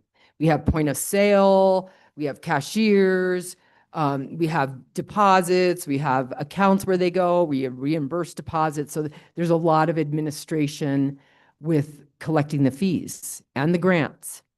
And then there's also administrative complexity in the fact that we have to be careful what money we spend on what. This isn't one big pot of money in Public Works. Each division has the different funds. You've seen them before on the bars, and we've talked about them: 365, 216, 310, capital funds, all the different kinds of funds, which is why D'Alva's genius inside Munis and with our with the accounting is really important. And of course, with our partners in finance, we make sure that we stay compliant and charge the right things to the right funds. So that's the overview. And then I was going to go back to the first slide to talk a little bit more about the 3 smaller divisions before we get into the slides that are dedicated to the bigger divisions. Yeah, and I think what I'm going to do is have you cover the small ones, and then let's break for lunch and we'll go through each of the divisions after lunch. I'm just trying to figure out where's a good stopping point. So it seems like that might be the best thing to do if that's. Thank you, Madam Chair, for that suggestion. Another one I might ask is if there are any questions on the introduction so far. We could take 15 minutes for questions and we could. I don't think we're going to do that because I've got a bazillion. Oh, you do? I'm writing a list down here. All right. Job well done. Yeah, that's budget talk. Okay. It's a really big number. Back to the peanut gallery. Okay, we digress. Back to you, Director. Thank you so much. Okay, here on this first slide, you see the Public Works Administration division across the top. And that's not because it's more important or anything, it's just where it fit on the slide. And it's led by me. This is where the capital program sits. This is where we lead the effort of compiling the ICIP and managing all of the interface with the state on our legislative grants. This is where we really administer these grants really for the entire city because they're complicated. They have all of these steps and requirements where we have a single point of contact with the state for streamlining and consistency. And I think we're serving the city well there. There's been, as you know, the tsunami of grants that we got, and we're working our way through them very well with the support of everybody in the city, really. The city attorney has work to do on that.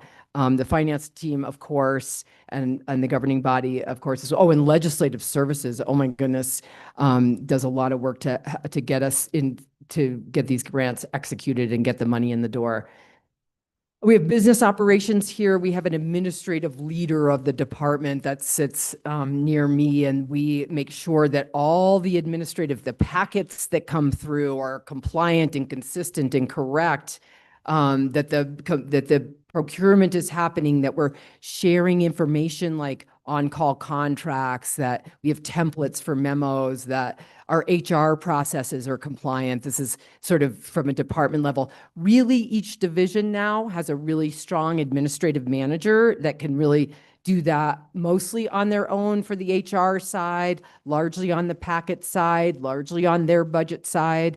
And that's great timing because we just lost our, sometime business operations manager, and D'Alva has the skills, but she's got a division to take care of as well. So it's important leadership, and it's easier work because the divisions are so good at it and so focused.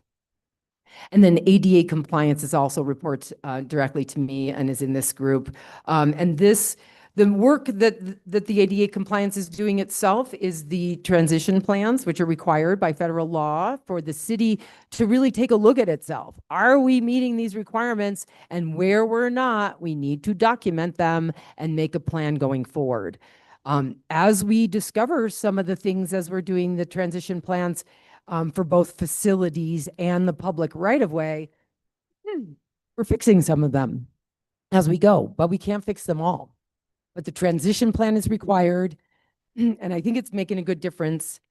As well as this ADA compliance person also gives us, supports the entire city with assessments. If parking has an assessment, is this ADA parking space configured properly? Is the ramp correct? Is the painting right? We had some issues with the accessible parking around the plaza. It seemed like a great place in the summer, but in the winter it was a sheet of ice and we had to move them. And so this ADA compliance person helps us solve those issues and stay in compliance as much as we can. And, there's a lot of good work to do there, of course. This team also I'm leading the Midtown infrastructure project. So we manage capital projects out of here, the big ones that are cross-departmental. Midtown crosses the entire department. It's super complex. So we're leading that out of that team. Energy projects, largely led out of this team as well. With partnership from Karen Gross, our senior project administrator in facilities. She was really the point person on the recent solarization project. But for instance, for innovation, we've just received a FEMA grant, or actually some time ago, to add batteries and logic to our solar so that we can ride out power outages. And just in the nick of time, now that these public safety power shutdowns are like, once a month fair, we'll be looking to add sustainable, resilient power to facilities that is renewable and doesn't require a fuel input. And the FEMA was really interested in funding that. Hopefully it'll continue the funding. So that's Public Works Admin. The Metropolitan Planning Organization, I think you all know what this team does really well because you've sat on their policy board and their decision-making board. The MPO established our master transportation plans, our pedestrian plan, our bicycle plan, completes a lot of public engagement. Last year, even completed a neighborhood safety plan to really talk to the neighborhood about how they felt about their community. Did they feel like that the traffic was too fast? And then the Complete Streets comes in and participates with that as well, saying, how could we engineer that a little differently? What kind of traffic calming improvement might we be able to make so that they feel better and it's actually safer? So MPO is a real spearhead of pushing the envelope of making streets safer for everybody. And it's really an exciting dynamic that happens inside Public Works where you have the classic traffic engineering pushing and MPO pushing back on that. And, I think that conflict makes us better. We actually find a better solution that way. And I'm so grateful for the persistence of the MPO in that drive. And then last but not least is parking. As I mentioned, it's a fully self-sustaining enterprise fund. It is and it is highly customer service oriented. You might remember the old days where maybe its top priority was revenue protection, and we had pretty poor customer service results. But Steve came in and turned that on its head. And if you make customer service your ultimate priority, the money sort of takes care of itself. We also have staff satisfaction as a top priority here. So this is hard work out there enforcing the parking laws, being highly visible in a uniform, in a marked vehicle. But they've really modified their operation so that it's really all about the customer. How can we get people in and out of the garages quickly after events? How can we make sure we're there? We can have a quick response if there's any issues. How can we make people feel welcome even when they're interacting with our traffic, our parking laws downtown? So we've, as you might remember, we just replaced all the meters, which is really helping with brand new meters. We have more functional system as well as one that it brought in about $1 million more a year of revenue with that meter replacement. We've been power washing the garages, and they spray paint, they update the painting on the parking spaces, and even partner with the state to use their garage for parking on heavy weekends down at the rail yard. So some really, really innovative ways to serve our community with great parking services and great parking facilities. And so that's a bright spot for sure. Another one of many. Thank you, Madam Chair. Great. I think we'll stop there. Let you get some water and breathe a little bit. It'll also give us a little bit of time to reflect on all the information you've just downloaded to us. And we will break and reconvene at 1 o'clock this afternoon. And you can continue on with the division breakdowns. And then if members of the committee have a list like mine, I think there are lots of questions. Very important work that you're doing, and really appreciate it. So we'll see you at 1. Thanks, everyone.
Okay, are we live?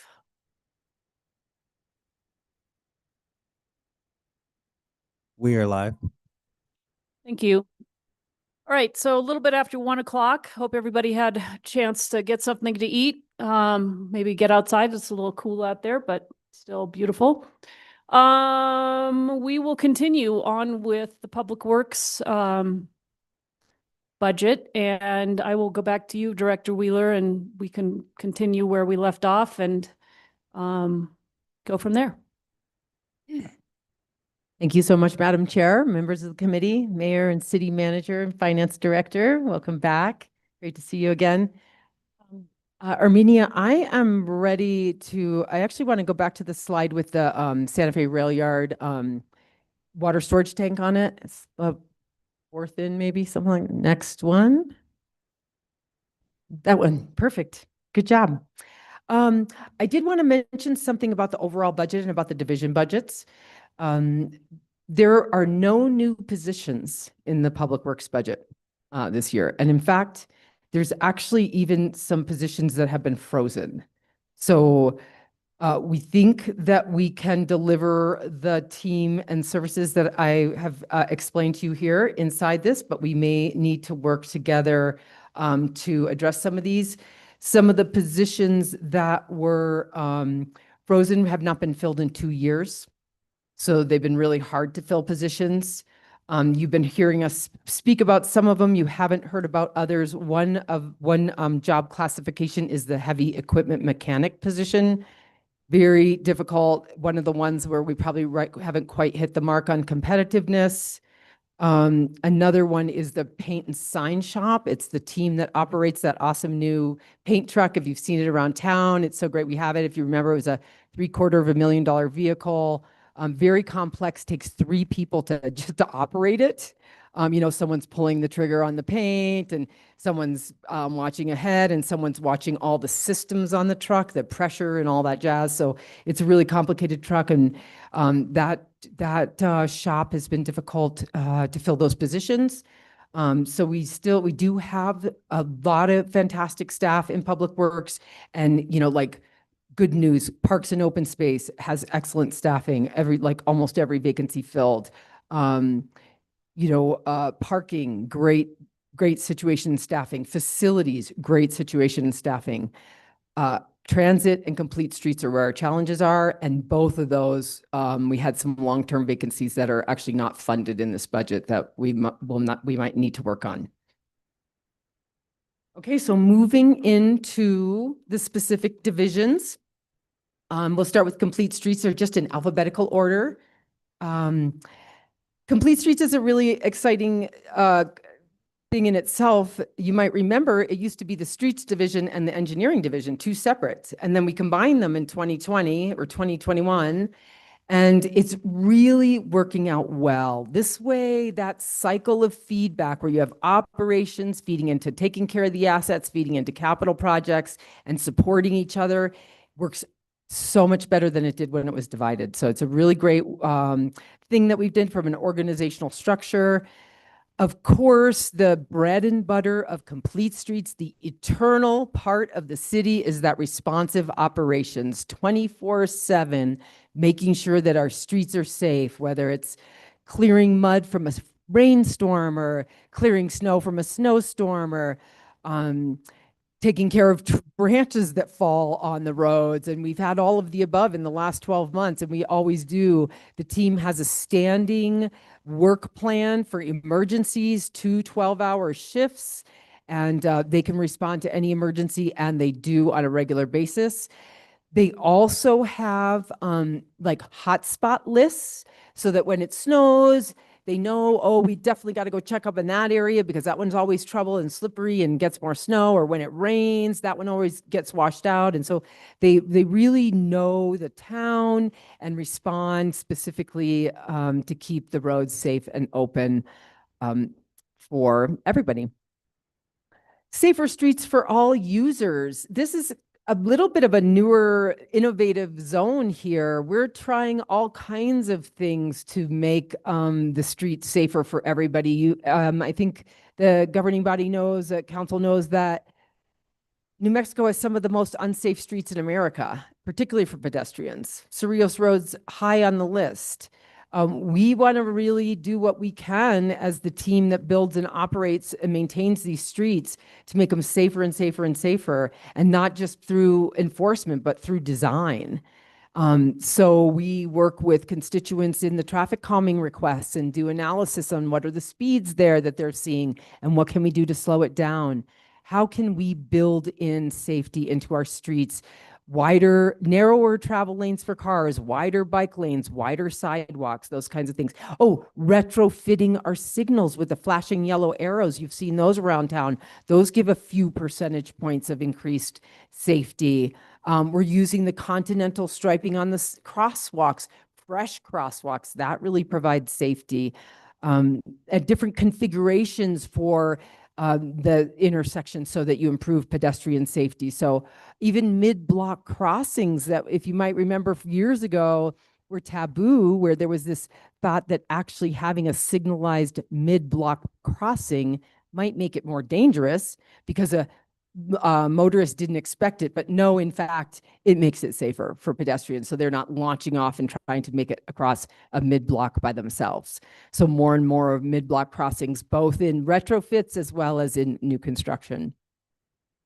And then, of course, asset management. So Complete Streets is about the day-to-day, and it's also about the long-term planning. How do we make the transportation system in our city effective, sustainable, and serve the constituents? You know, the Richards Avenue extension is definitely a project that will decrease travel times as well as reduce emissions. It's a really, really important project. A lot of the trail connections are important because it gives people a good alternative to our streets. So really implementing our master plans, and of course, community-driven projects where people are really reaching out to the counselors, reaching out to us and saying, you know, we need these additional features in this area, and then we design and build them, put them on our capital plan, get them funded and build them. So that's our strategic direction for Complete Streets. And then the next slide, we'll talk a little bit about what the budget does fund and what the budget doesn't fund. And it'll build on the themes that I've already laid out in the introduction. Of course, the responsiveness to the inclement weather, which takes overtime, scheduled maintenance and small repairs, just a continuous essential function of the city that Streets takes care of and is funded for in this fiscal year. Signal sign markings and striping maintenance. Some of that funding is in this budget.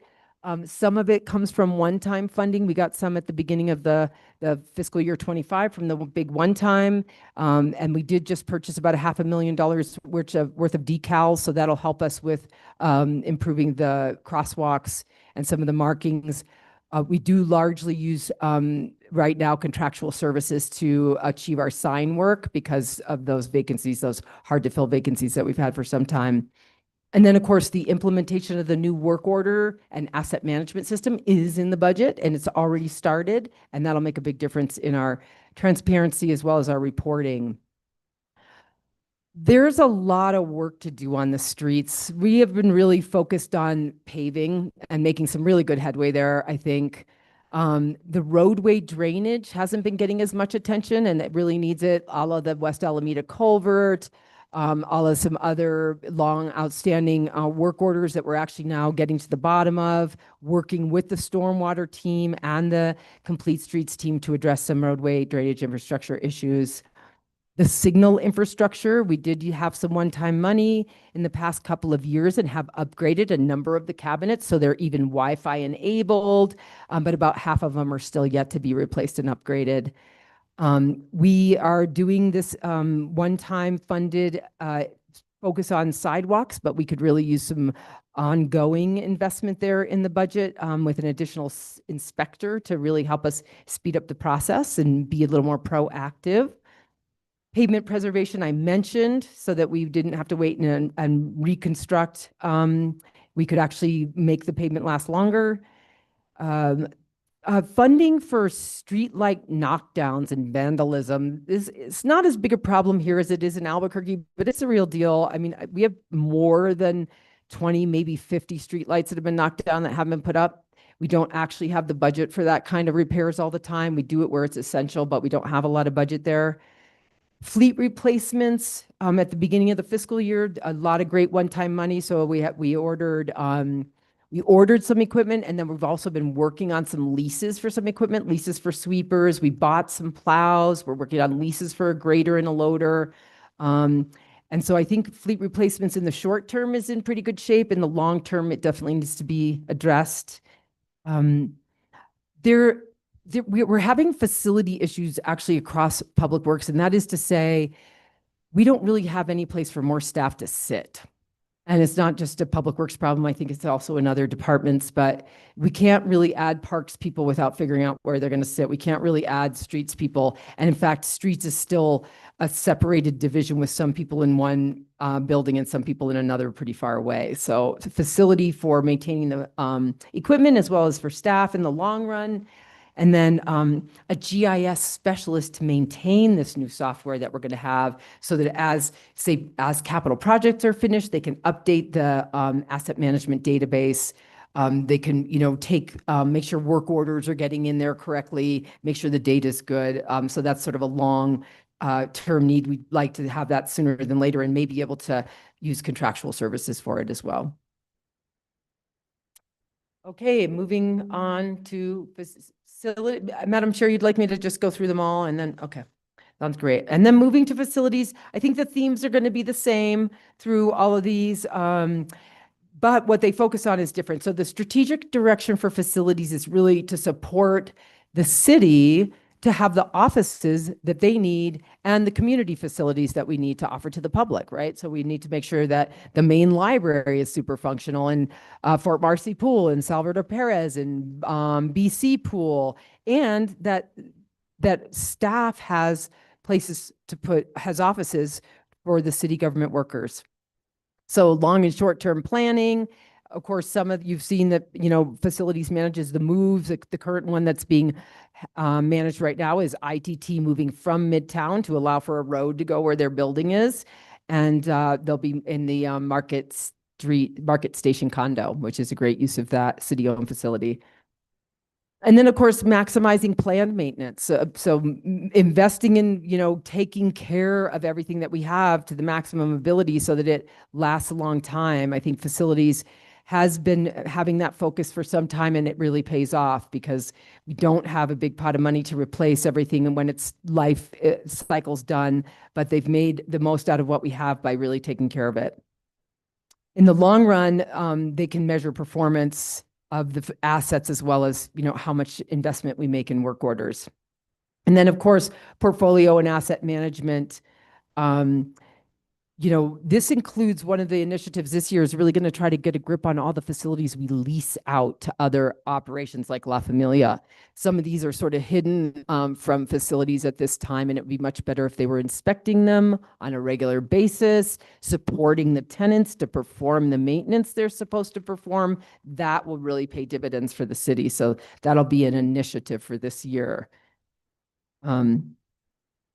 And then you can see on the right-hand side, there's actually some measures here. So facilities has a asset management system, and Director Burnett is very knowledgeable about national standards and how to invest in facilities and get the performance you need. And our level of investment seems to fall around a 2.5, which is somewhere in between managed care and full stewardship, which is a really good solid place to fall. And part of what gets us there is the one-time funds that have very consistently allowed us to make these regular maintenance investments, replacing HVAC, replacing stucco and other important investments in the facilities to keep them running.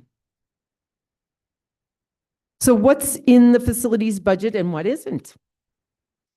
Regular inspections of the facilities are in there. As I said, the general construction services that allow us to build offices for our staff.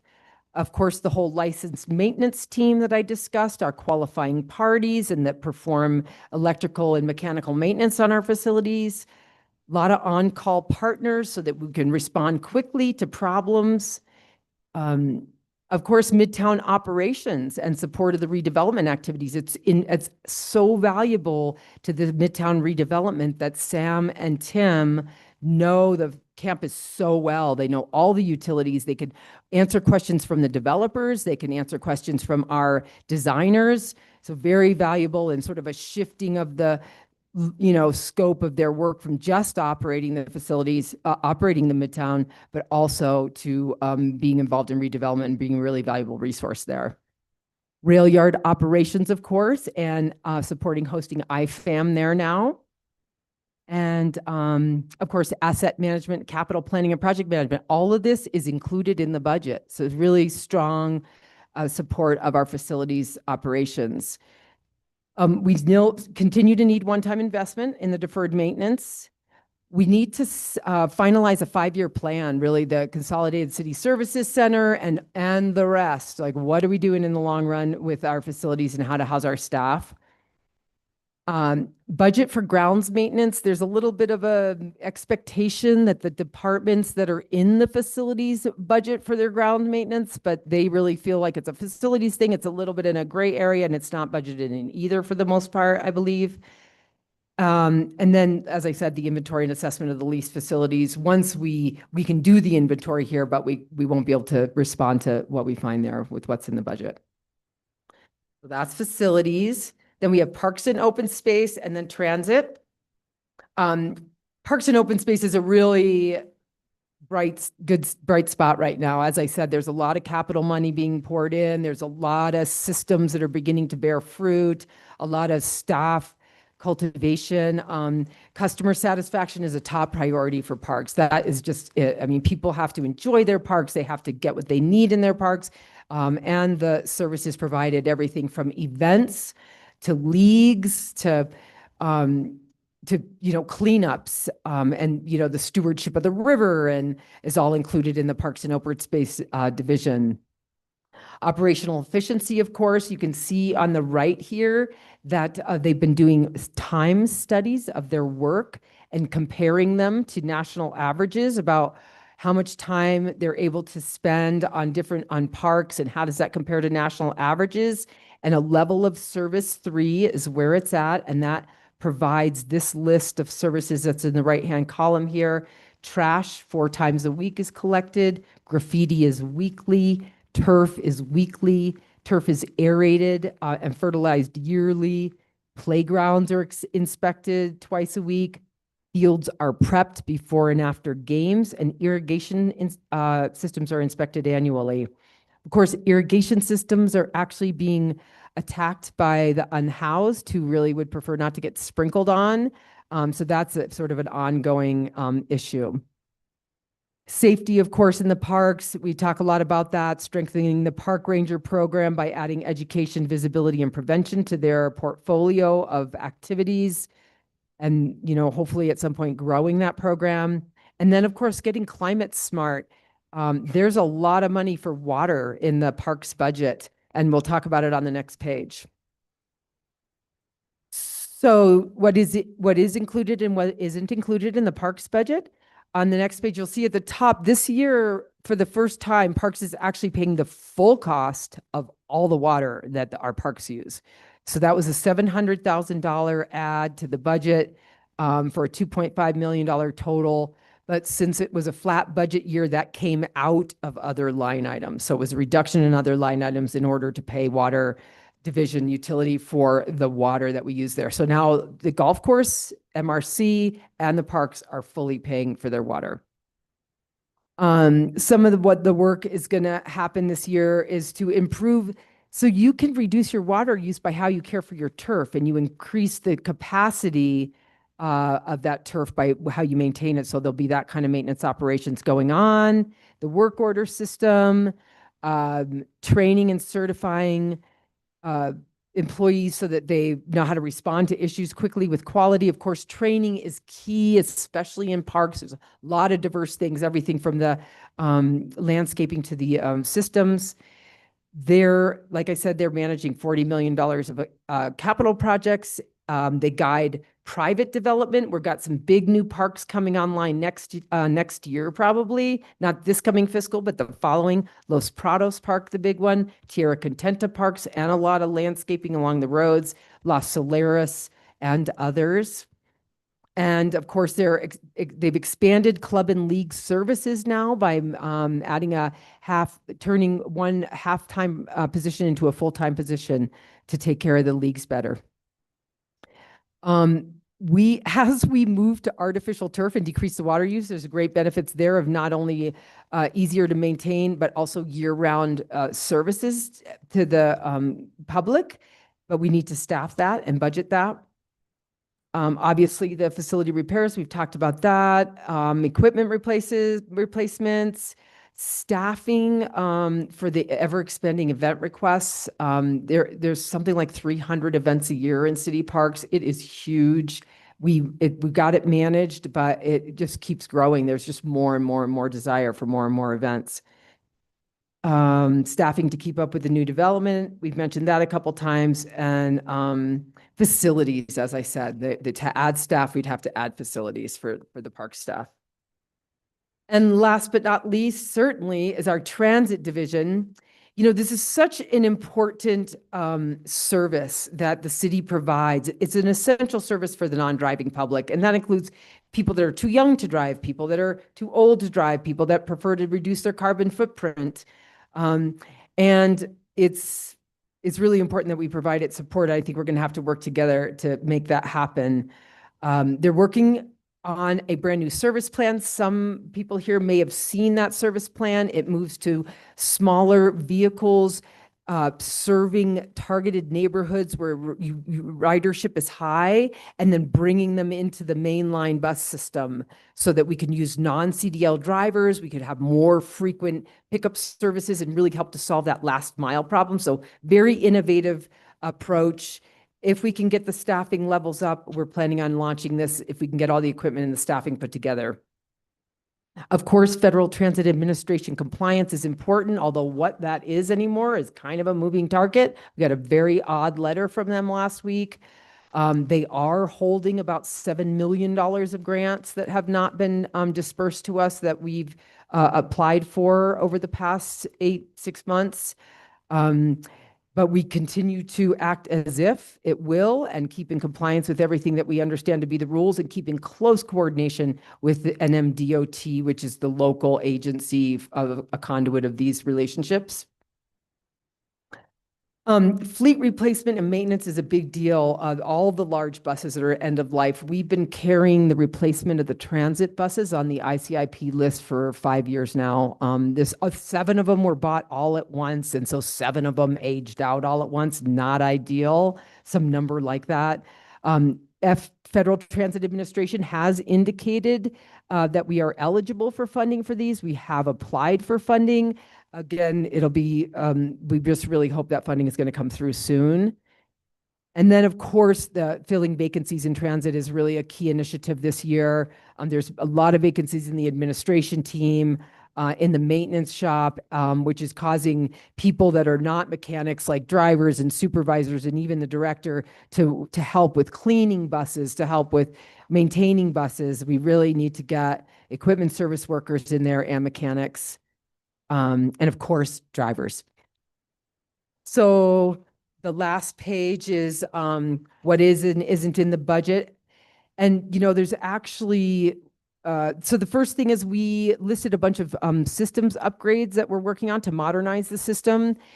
Some of these we need to work with finance about, you know, the fund balance right now on the transit fund, but we're hoping to implement a new fare system that accepts card payments, which we can't do now, as well as interconnects with a brand new transit management software that has better routing and where the public can see where the bus is, and it has a much easier public interface.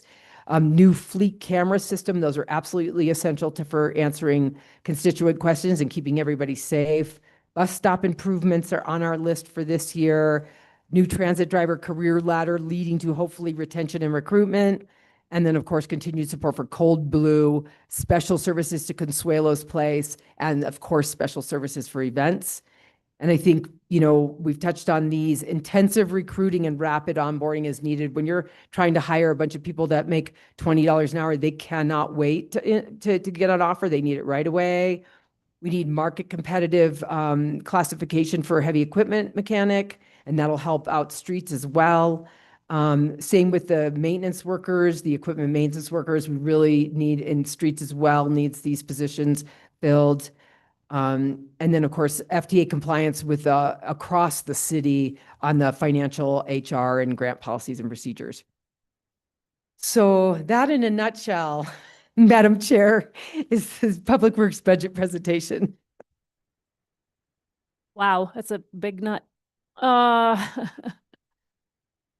Thank you. I know you've covered quite a lot, and I feel like we'll probably scratch the surface some more as we dive into some questions. Questions from the committee? Yeah, that might not be a bad idea. You're all right? Okay.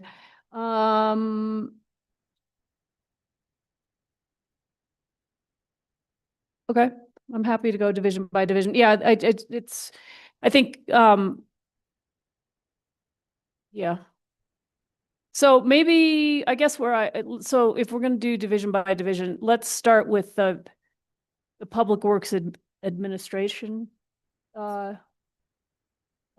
division, and then we'll go just down the line. And who wants to start? Yeah, I know. Well, you see, that's going to be my problem too, is that I don't know that I asked my question. Counselor Faulkner, why don't you get us going? Okay, so I notice in the budget book, there's been a couple of big jumps, especially in the MRC budget and then also in the opera administration. Can you explain? I know you had to rob Peter to pay Paul because you had a flat budget. Can you go into that a little bit? Where did you take the money from? Why did it grow so much? Madam Chair, Counselor Faulkner, can you give me a little more specifics about what you're looking at there? Public Works Administration, and it's increased by 39%, it looks like. From what? Yes, it says it's. What you asked for this year. Oh, thank you so much. Yeah, it says it's 1,425,488, which is a 401,000. I think, there are things like moving, we had half of the business operations manager was paid for out of transit, so that came into admin. Gosh, I can't even imagine what would make a $400,000 difference. Like, Madam Chair, most of that was the asset management software that's in Public Works Administration. The rest of it is pretty much the 3% and the class and comp. Okay, the class and comp makes sense. yeah. Those things have kind of an outsized effect in a small division like this. Okay, thank you. And then on the MRC, that budget went. On the MRC, you may recall when we were talking about the move around of the subsidies, that now we went from subsidizing in other funds where the subsidy would have been shown as non-departmental. MRC actually has a general fund code that is specifically designed just for the subsidy.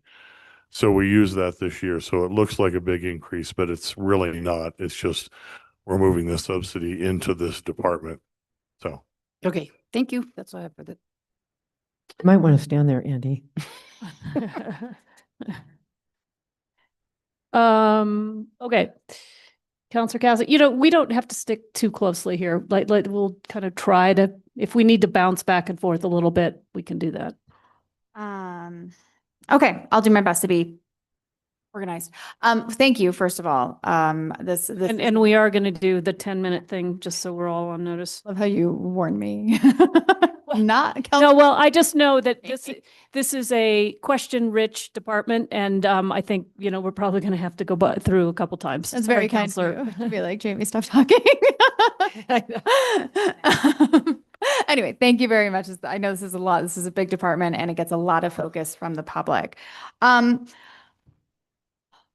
This might be more of an aspirational comment as well as a question of what is actually coming online. And I've brought this up a number of times, but there is a lot of interest always from the public in the various projects that they have requested, that they know are coming up.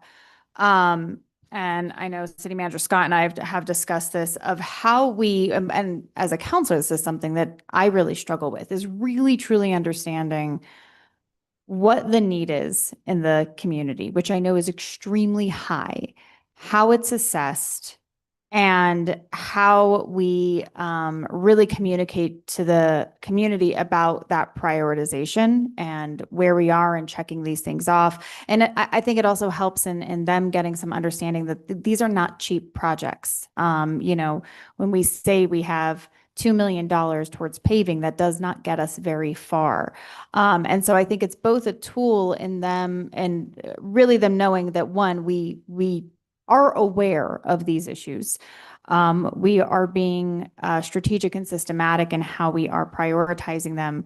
But then I think it would also be really helpful for the public to see how expensive these things are at this moment in time, and especially as those costs keep rising. And I do think it'll be really helpful for us, and I'm hoping that Questica gets us at least some of this when we have those tough decisions to make around, do we put money into upgrading this park, or do we put money into you know, this pavement rehabilitation project? Or, you know, we know that if we don't do this thing right now, it's going to break in 3 years and then it's going to be 10 times more expensive. So how far is Questica going to get us in that goal? And what more do we need? Well, we need to really get to a place that this is a comprehensive public-facing list to the best of our knowledge, and that, you know, as counselors, we really do have a better understanding of the whole picture, and are able to make decisions around where those priorities are for us. Thank you so much, Madam Chair, Councilor Cassett, for that really insightful and comprehensive question. This is definitely an area we could do better. We have the ICIP list, which is published every year, and that list really does its best to capture what we've heard from the community is needed, and what we've heard from our staff is in degraded condition. It really does have a comprehensive list. It's not super accessible. It tells you how much we're estimating it costs, but it's just because we saw that as well, we did implement a capital projects dashboard. I don't know if you remember, I launched that a few years ago, but it really just had terrible maintenance overhead and it was not a great solution. So now we're moving towards certainly our work order asset management system. We hope will really much better help us to report on that. We'll be able to hold in there our cost estimates, our projects, and we could hold in their prioritization. We're also, the finance director and I have talked about the need for that exact type of transparency and management tool, really both. And that is sort of one of the things that was funded with one-time funding, to have potentially bring in a consultant to help us with a recommendation on how to do that. We're also working closely with finance about how to really optimize that ability to report on that in Munis, because all our grants are there, all our funding is there, all our projects are there, all our contracts are there, and there are dashboards in Munis. If we could get that, if we could optimize the use of that, we could report more often. We don't even bring forward reports. We're so busy implementing projects. We try to make every memo of every project that we bring forward. Every contract tells the story. What's all the funding? When will it be done? Where did this project come from? But I think we're still striving for a much more transparent, good management tool for prioritization and reporting than all those pieces and trying to pull them together. And I understand it's really complex because it is such a complex department, and, you know, we are comparing, you know, a variety of different things, an elevator in the Chavez Center, you know, compared to airport road repaving. Oh, hello. City Manager Scott. Oh wait, I'm sorry, that's your job. Madam Chair and Councilor, I just wanted to add on to the question you asked. I just want to caution, I don't think Questica in and of itself is the solution to priority setting. It will give us better data. It will give us much better analytical capacity. But the doing those trade-offs on where to put funding is going to continue to be the big policy role that counselors will continue to play. I think what we feel strongly about is that that's a process that shouldn't start in April. It's a process that should go on all year.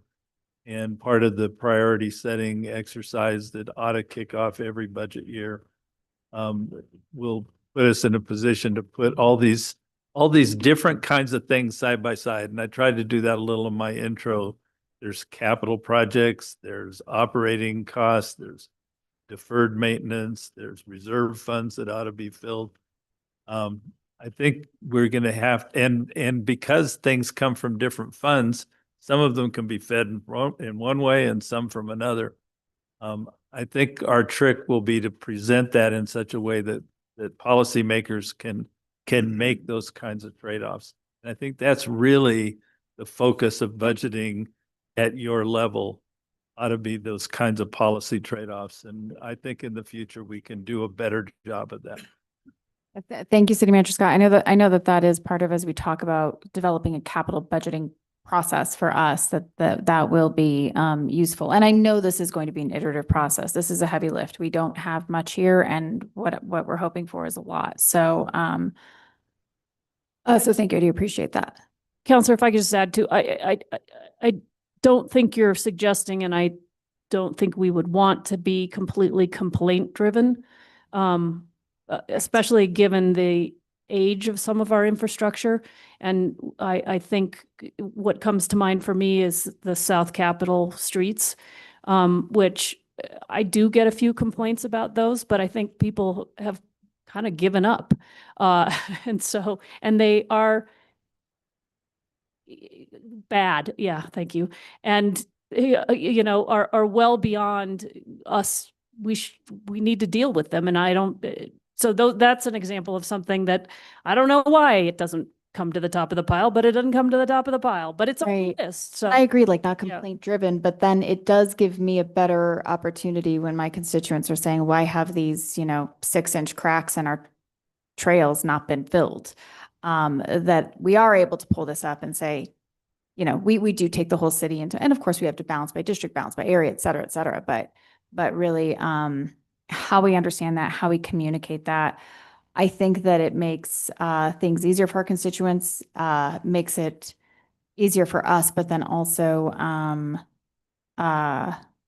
maybe also reduces a lot of the constituent services load of, how many times that I am emailing, Izzy Javier about, by the way, check on this, check on this, check on this, check on this, check on this. I'm like, he has other things to do. Believe me, I'm emailing him 10 times a day. He has other things to do. So I know this will be a big process, and I know Questica is really going to be data driven, but I'm hoping that does help us in that data and how that is presented. I don't know what other communities do. I think it'd be really interesting to see if there's any other cities that do this really well, and speak to them about how did they get there? What are the systems that they use, and what does this start to look like? But I think it's going to be extremely important, because I don't think the constituents understand when we say we have however many millions of dollars of deferred maintenance. That's not a real thing until you start to break, chunk that and really understand that, like, we're calculating this. We're not just pulling a number out of somewhere. Y'all have spreadsheets that I don't understand. But, so this isn't kind of random things. I will ask one more question, then I'll give it up. Question on the balance between staffing and contracts. I know this is something that we struggle with citywide, and obviously there's a lot of positions that are really hard to fill, and there are things that are so specialized that we would probably always contract with them. I am curious. I know that we talk about contracts as one-time dollars, except for that we often are allocating that money every year, so it becomes almost reoccurring. That said, it's a lot easier to chop that because cutting a contract as opposed to staff is hard. But I would like to hear a little bit more about that how that trade-off decision is made of not taking some of those high contracts and putting them towards these really competitive positions that we can't fill, so that we might be able to actually pay a higher hourly wage and get somebody in there who can really do this work on a regular basis. Thank you so much, Madam Chair, Councilor Cassett, for that question. That is a really key management activity in Public Works, actually. I would say largely what we do is when we don't have the staff and we need to get something done, we use contract. And by the collective bargaining agreement, we can only use contracts to supplement the capacity and the expertise of the bargaining unit. And that's what we do. And in many, many cases, when we do this, it is a great relief to our staff because they're overburdened. And they feel like they're just falling behind all the time. But when we do things like we bring on this consultant to help us with the sidewalks, and they're documenting our workflow, and they're doing some of the inspections, and they're getting some of the quotes so that the work can be done, it's just a huge relief for the staff to see their CRM list getting shorter for a change, to not have that email come 4 times on the same issue. So we used a multi-pronged approach to getting the work done. And of course, our number one is our full-time employees, and they're absolutely maxed out at all times. And they are largely the ones that also drive this use of contractual services or professional services when they're needed. Like, I'll offer to say, hey, should we get a contracted inspector to help you? And staff will say, no, that's not what I need. I need something else, or that's covered in this way. So it's a very collaborative approach with staff. We're not outsourcing things because it's easier or anything like that. It really is. And then sometimes there is expertise. For instance, in our bridge program, we do not have bridge expertise on staff, structural engineering, some of the hydraulic engineering, even barely to inspect it, and certainly not to work on them. So our streets team doesn't have the training, the equipment, or the expertise to work on bridges. And so we're really bringing up our structure and how we, really address that. So I think it really is very specifically to supplement the capacity and the expertise of the staff is the only time we do it. Yeah, and I definitely understand that, especially, bridges, we don't deal with them every day. We probably, that is not a good use of our, FTEs. But I'm really thinking about those positions that they're unfilled because we're feeling that we're not competitive enough. For whatever reason, we can't pull these employees in. And so we're having to spend contract dollars to make up for the fact that we haven't been able to staff. And I always question that, do we take those dollars that we're putting towards the contract and, increase the salaries, increase what we're able to actually offer so that we are really competitive? I know that's a really tricky balance because, again, we're GRT driven, our, salary or our revenue goes like that, easier to cut a contract than it is for staff. And then I know there's a lot of other factors there, but you get to call people. Mayor. Yeah, it's a good question. We've actually done some of that. We've tried both approaches, I think, particularly with parks. Director McDonald and Director Wheeler and I, over a period of different budget years, said, okay, what we have is a problem with full-time employees. Maybe we need to pay more.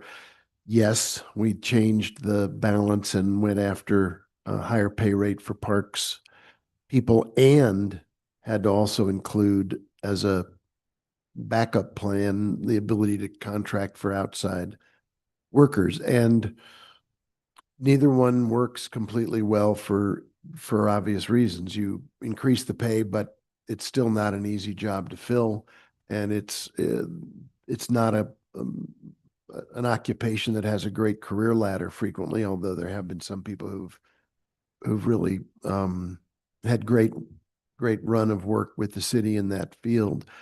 But your suggestion is one we've given a shot at, and we will keep doing it. But at the end of the day, you really do end up having to often simply make a deal with the contract requirement because you just can't fill enough of of the parks. I'm using parks as an example, but it's only one.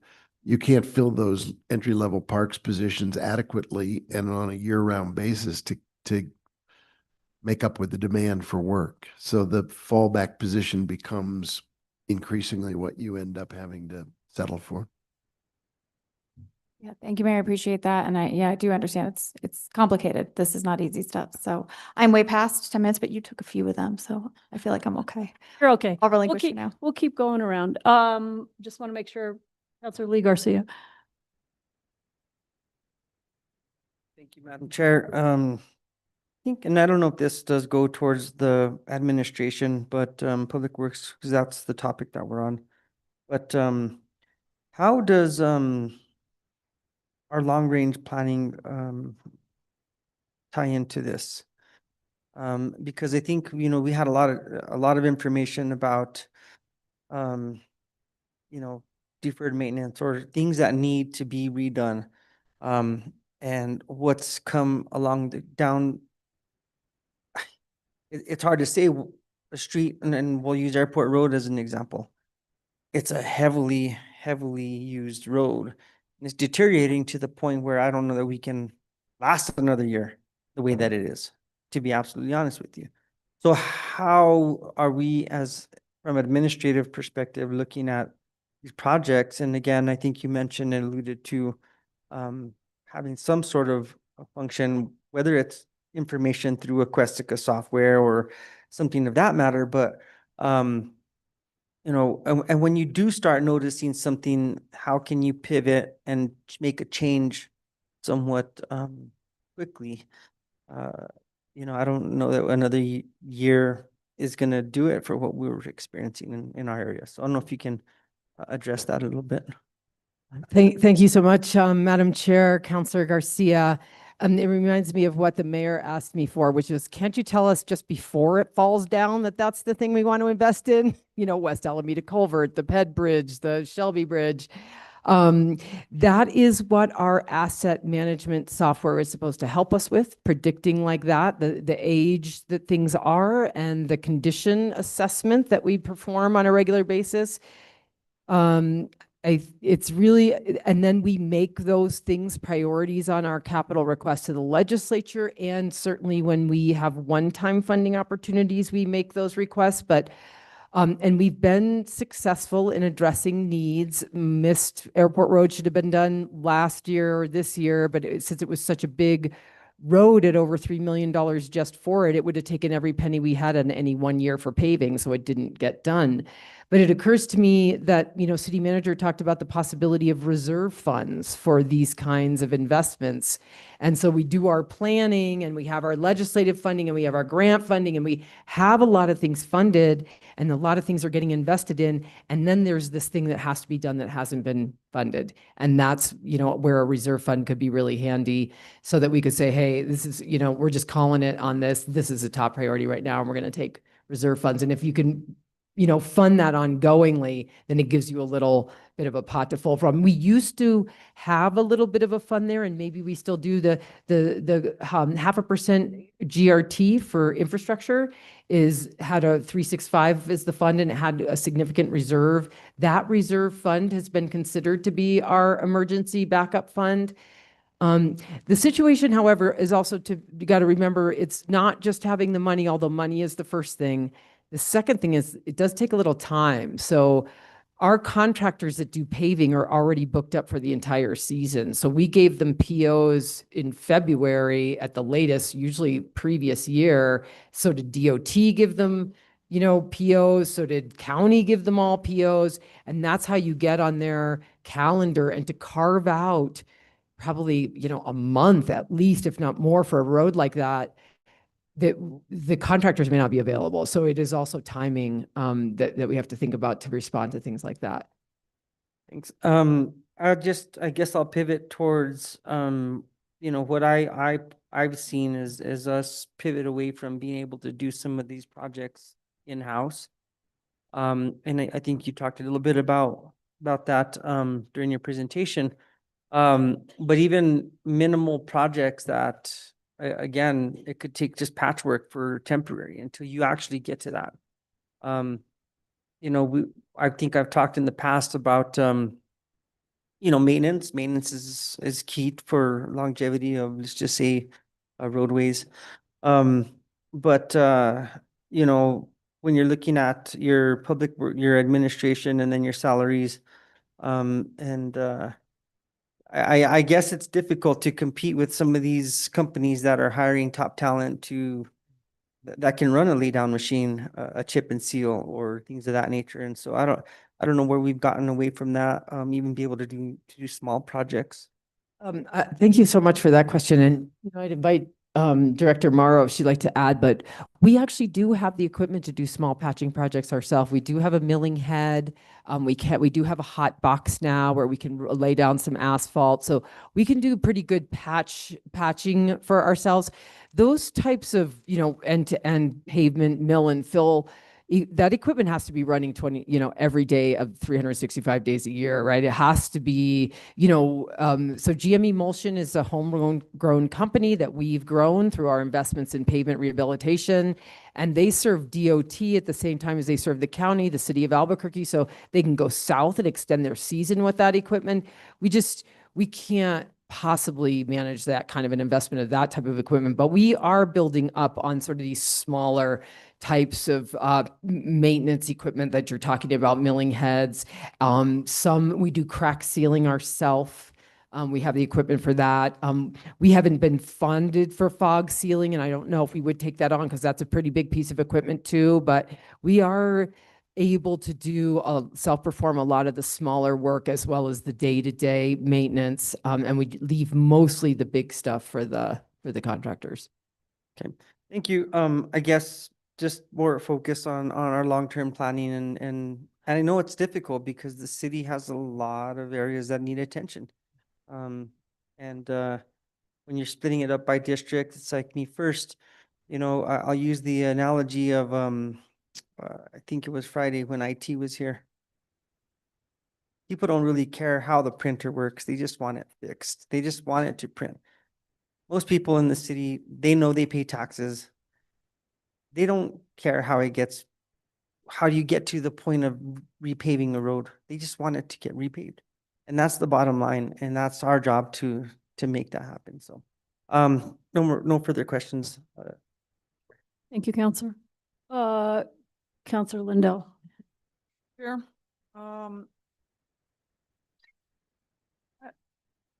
deep-seated concern that I always have is, and I'm looking for. Counselor, will you make sure you're talking into the mic? Do we have an answer for it? It seems like our stack of maintenance items, it's like, could you tell me before it breaks? Well, the roof was good until it wasn't. My roof was just as good as anyone else's until it leaked.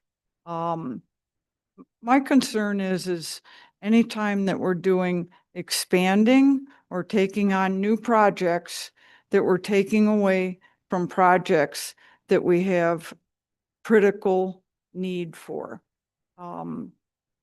You and I both talked about a new roof at La Familia. How much is that going to cost? Madam Chair, Counselor Lindell, it needs HVAC and a roof at least at $2 million. Yeah, it's not a very sexy project. It's not like having a new park or something like that. We aren't going to go do a ribbon cutting on the roof for the new HVAC, but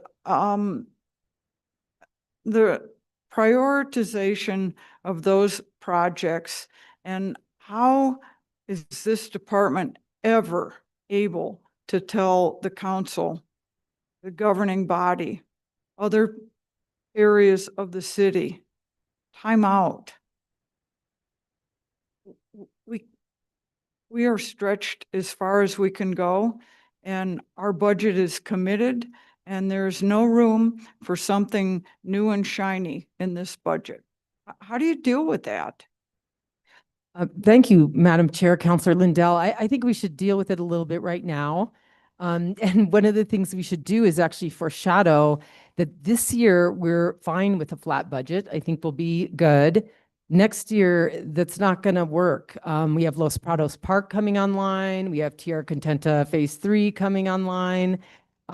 We have a lot of new infrastructure, the Zia Flats, more roadways, more landscaping. We've got Midtown coming online. It's a whole new city center with a plaza, 2 parks, a Central Plaza, Arroyo Park, couple miles of roadway of brand new infrastructure. So we do need to grapple with the fact that we have deferred maintenance needs on our existing infrastructure, and we're about to have a whole bunch of new infrastructure that will need staffing, it'll need equipment, it'll need offices for that staff, it'll need maintenance money, it'll need investments. And so that is, what we're excited about in all of this great new infrastructure, and what I think we're all going to need to figure out how are we going to address that. Well, I appreciate that because you just sounded the bell. I mean, next year is not going to be like this year. We can't do all those things with a flat budget. We also listened to an economist not that long ago in here, and it's not like the floodgates are open. Money's going to flow like it's never flowed before, and we can't print any more money in the basement of this building than we're already printing. So I think that Where are we doing that? we're printing money in the basement. We do that. You don't know about that? You're the chair of finance. Where you Oh my been? God. It's a public record, for the, Sig is joking, for those who don't know Sig. I'm just really. You've heard me say it before. We can't print any more money. Okay, for the record, the only people who print money are the feds. Really? But I want to sound this alarm now because it's really serious.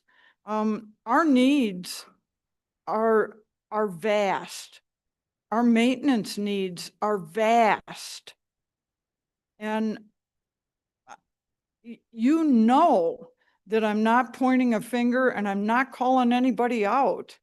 I'm calling all of us out that we have a lot of maintenance to do. And if you're looking for some new shiny object, don't. Just don't. I mean, we're right up to the line of how much we can do. And with this budget, and I'm deeply concerned about it. I mean, I have roads in my district that are in terrible shape, but what I also know is to put those roads back into a reasonable condition, it's millions of dollars, millions. Some of them need to be torn out and totally redone. So I'm just throwing caution to everyone that sits up here. Let's take care of what we've got and try not to get into the expansion mode because we don't have the money for it. I'm really concerned about it. Thank you, Chair. Thank you, Counselor. Are you going to a different topic, Counselor Faulkner? Is that a question? Okay, go ahead then. Okay, so a couple things. One, this kind of reporting is so useful for me as a counselor. And I have been, kind of trying to lead the charge in getting departments to report to the committees more than this one time a year. And so when I've spoken to you, Director, I have brought this up with you.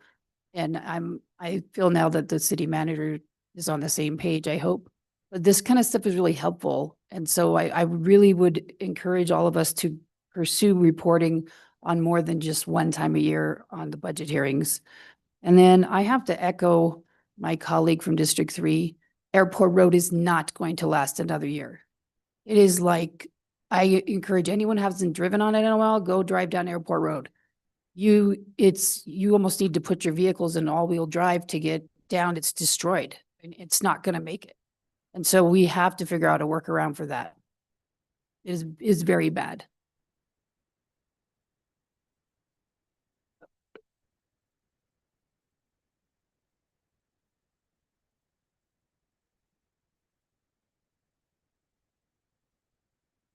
I mean, are you moving in a direction to get it done? So it won't last another winter.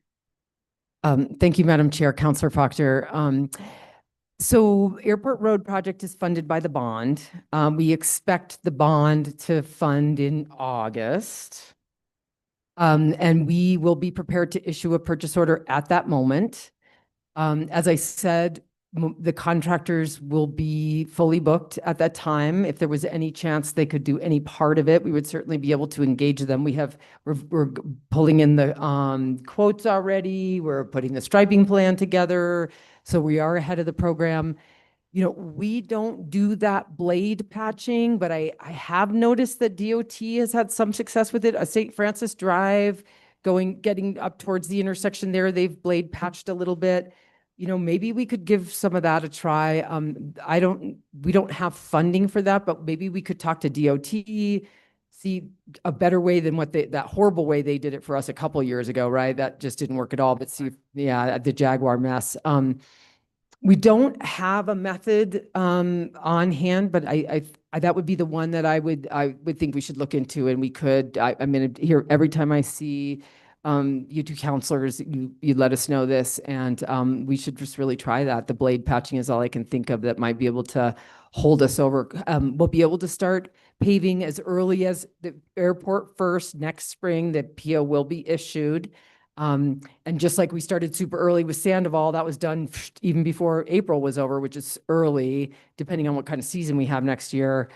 But I guess we could investigate that blade patching, see what it would cost and how on earth we would do it. And if there's any chance that would get us a little interim solution through the winter. So Yeah, and if there are reserve accounts, I can't see why we couldn't use them for this. If I understood you correctly, there's like. there may or may not be, but I can certainly work with city manager and finance, and then ultimately the governing body if anything needs to be appropriated for that. I think Director Morrow has something to add. Hi, is that working, Madam Chair and Councillor Faulkner? Thanks for the question. One of our problems I shouldn't call a problem. What we're moving forward with on Airport Road at this time is, like Regina said, we're waiting for the bond so that we have the money to go forward. And the first thing we have to do once we get the money is all our concrete work. We have to bring all our ADA, all of our sidewalks, all of our ramps, everything up to ADA compliance. So we can't go in and mill an inlay until that's done. Otherwise, we're going to have to cut about 2 feet off the edge of curb and gutter. And when we lay the concrete, and now you're going to have a patch on top of all of that. And we're going to have back in there disturbing the public. So our plan right now is, as soon as we get that bond release, we start the concrete work on the project. We are hoping that we're going to have another nice warm winter like this, only for paving reasons. We really want the snow. But once they get in there, if temperatures stay high enough, we can start the paving process in October, November, depending on our timeline when we get that bond money. If we have a cold winter, we are pushed till September, till spring, and we don't have an option with that. We have to wait until temperatures come up, or else our paving's going to fail with the brand new paving. Okay, thank you. I have another question. As far as I already did. Okay, dental. And I don't want to bring up a touchy subject, but I got an earful from almost all of our delegation about how we manage capital outlay. And so is there a way we can streamline that process? Because I know one legislator didn't give us any money and others withheld funds because of how they perceive our management of capital outlay projects. And so I'm in the process that I've seen us use right now. I think there's other ways we can do it that would be streamlined and would expedite getting our capital outlay moving. And so I don't want to go to another session and be told that because of how we're managing our capital outlay, pass through is why we're not getting more capital outlay. Thank you, Madam Chair. Councilor Faulkner. I would love to address that question a little bit. We heard that feedback from our lobbyist about two projects in particular that really hurt us with the legislators, and that was the pedestrian bridge and the trunk line, sewer line extensions of both Vereda de Valencia and Jemez Road. I did a root cause analysis on both of those projects.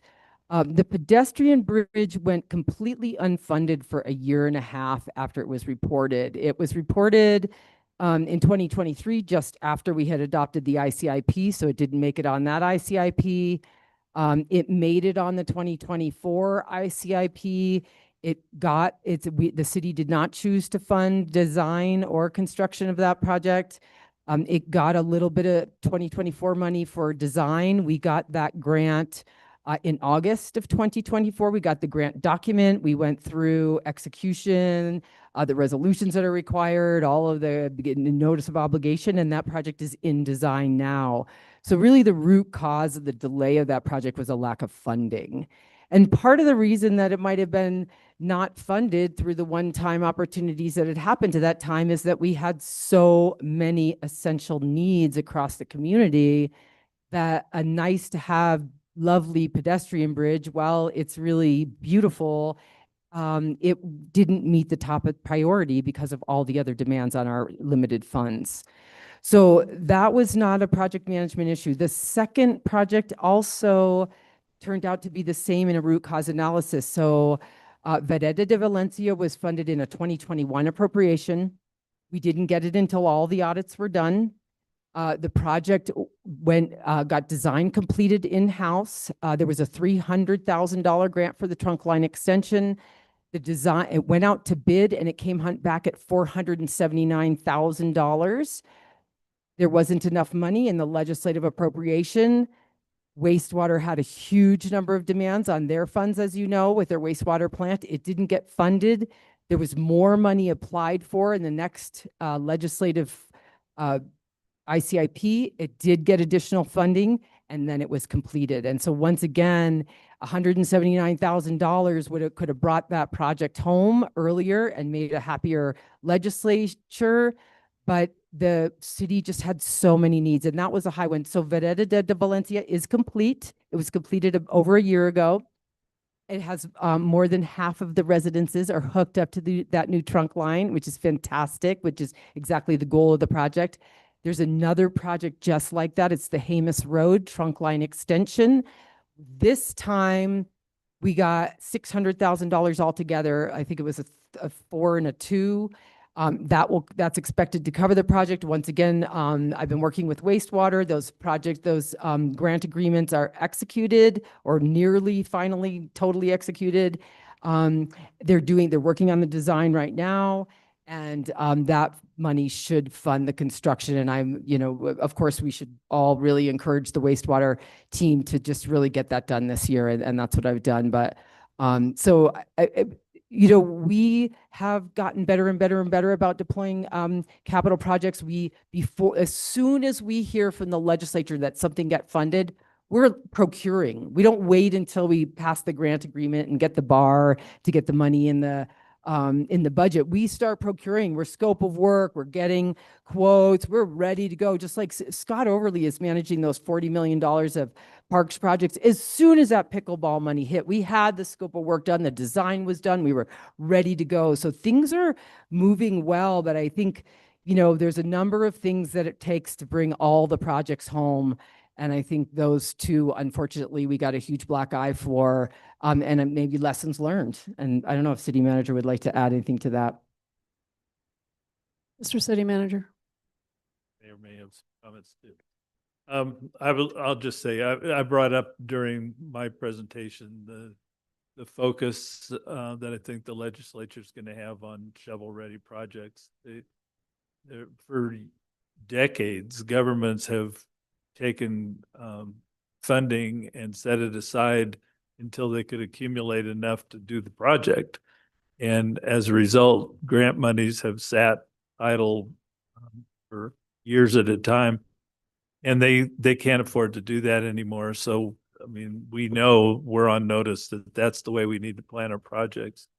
And we also need to make it clear that when we're asking for funds, if we need $750,000 for something and we're awarded $100,000 for it, that's not particularly helpful. And so we'll have to make it real clear what we're looking for when we go forward.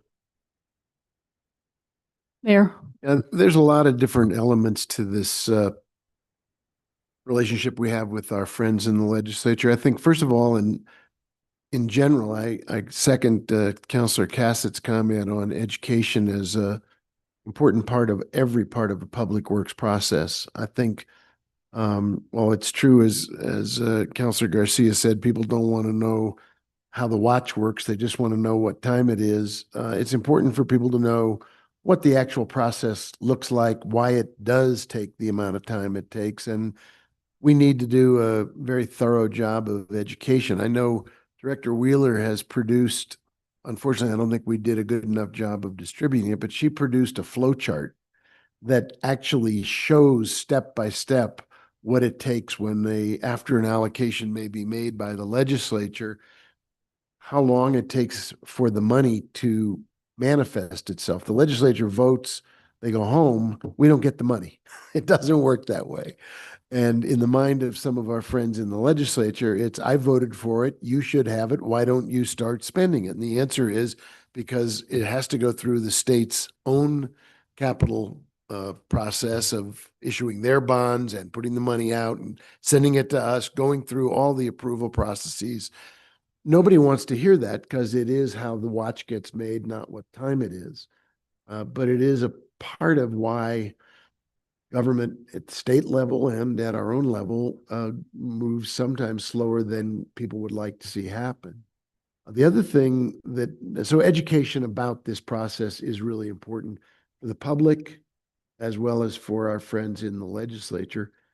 And that flow chart that you made is really instructive. And if people haven't seen it, we should post it on the city's website so that there's an opportunity for us to refer people to it and say, in case you want to know why the project isn't done yet, here's what happens. You know, they vote in a session and then the legislature goes back home, but that doesn't mean the money is released and available and for us. Second thing that is a factor, and this is what Director Wheeler said is right. I mean, we have to look at our priorities through the eyes of the city council and the governing body. And sometimes it matches up with the legislators and sometimes it simply doesn't.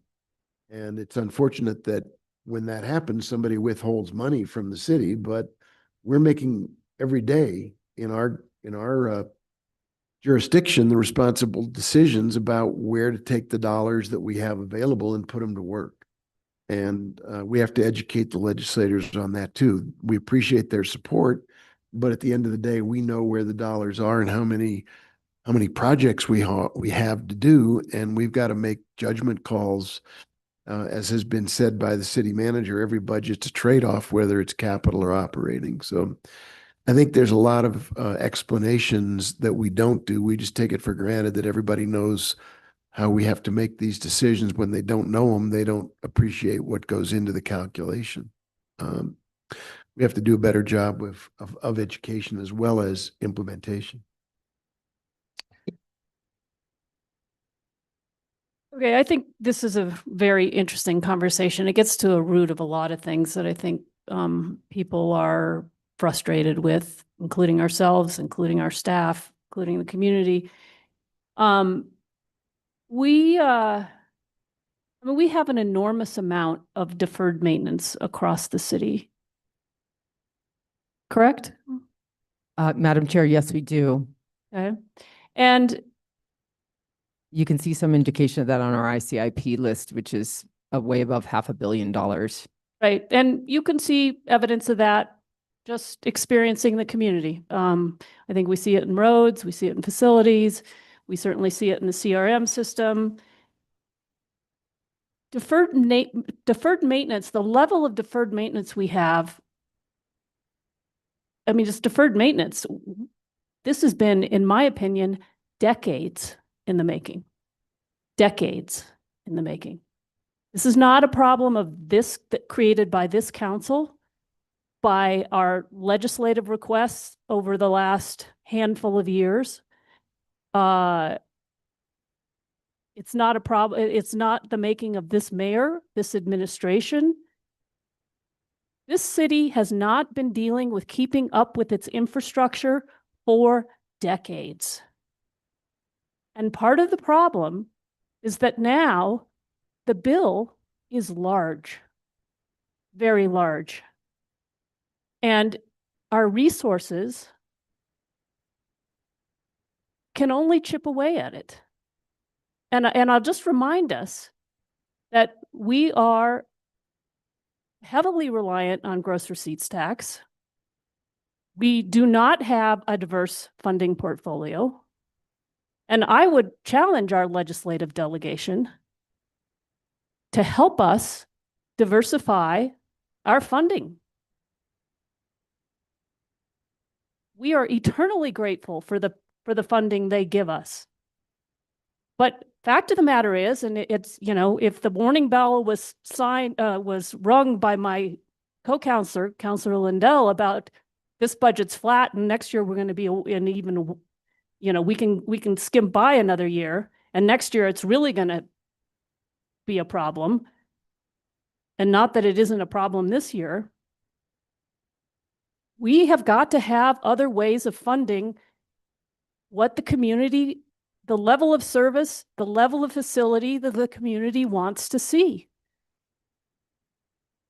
And I just would, you know, and I guess in terms of our capital funding, we have very little capital funding. We have, I mean, we take a little bit from our gross receipts tax. We get a lot of funding from the legislature. And then beyond that, impact fees, okay? And perhaps Director Wheeler, you can paint a picture for us about what are in terms of it. And I know that it's a priority for staff to do a capital budget. I don't think we have that. But there's a lot. So maybe paint a picture for me about what our sources of revenue are for capital expenditures. Thank you so much, Madam Chair, for the question, and I'm sure I'll be appreciating Andy Hopkins' help with the answer to this. As I listed, as it shows in your budget book on page 100, let's see, there's a 0.5% GRT income fund right in the center there. That's Fund 365. That fund is super valuable for infrastructure. It also funds software, and it has been used. The balance of that fund has been used lately for munis investments. It also funds almost all of our streets operations. So it can be used for operating and capital. So there really isn't a lot of spare, but there is some.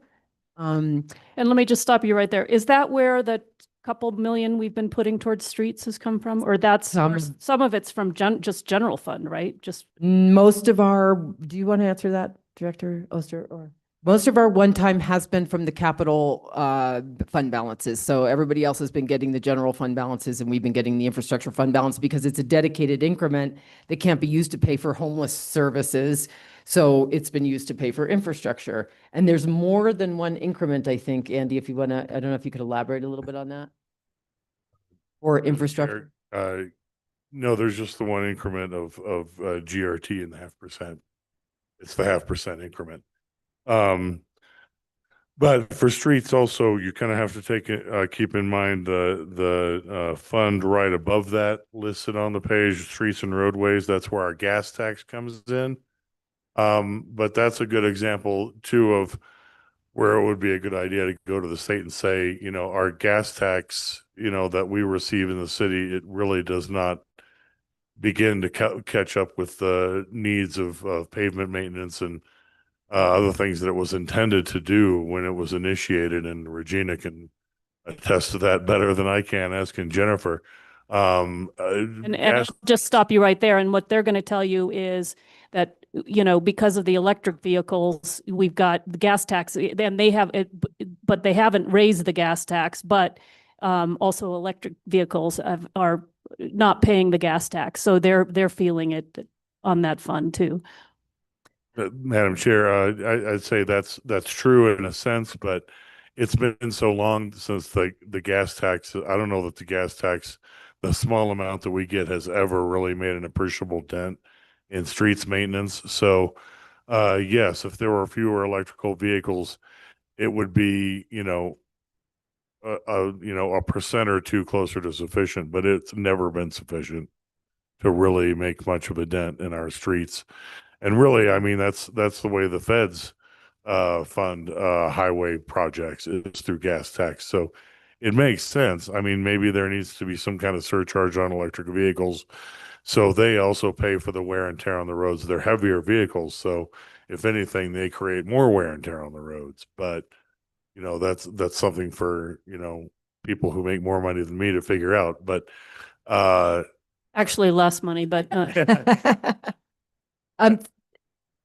meant at the in the U.S. Congress maybe, but okay.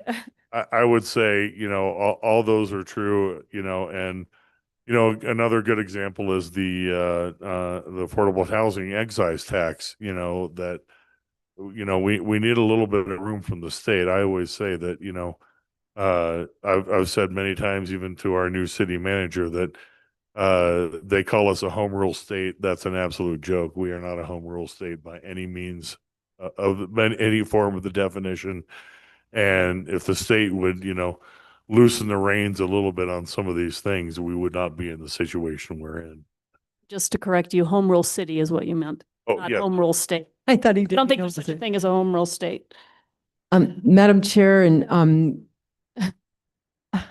members of the committee, it is a really interesting question about how do we start raising the right amount of money. One of the things that you might look at as a model is utilities work. We have a stormwater utility that works. It funds itself. It has a capital plan. It's implementing that. Our water utility, our wastewater utility, our garbage utility. Do roads need to be a utility? Do we need to have some way of really a consistent funding source for them? I mean, I think there's other revenue opportunities across public works. We definitely need to take a look at the fees for services that we provide on our fields and on our parks. We spend a lot of money keeping those parks in good condition for the use that they get, and they get a lot of wear and tear. It does cost us money. We should make sure that we're bringing in the right kind of revenues. And I think it's a really good thing for us. We don't talk about it often. How do we generate revenues? Leases from our facilities. We're not, you know, we don't even know where all the facilities are, and our facilities team, you know, are all of those being managed optimally and to the best advantage of the city. So I think that would be a great exercise, especially with our city manager with all his experience of seeing other cities' budgets and how do you fund these seemingly never-ending liabilities. Yeah, and I guess the only other thing I want to touch on, and I think I was timing myself, but perhaps but that's okay. We'll keep moving. What was I going to talk about?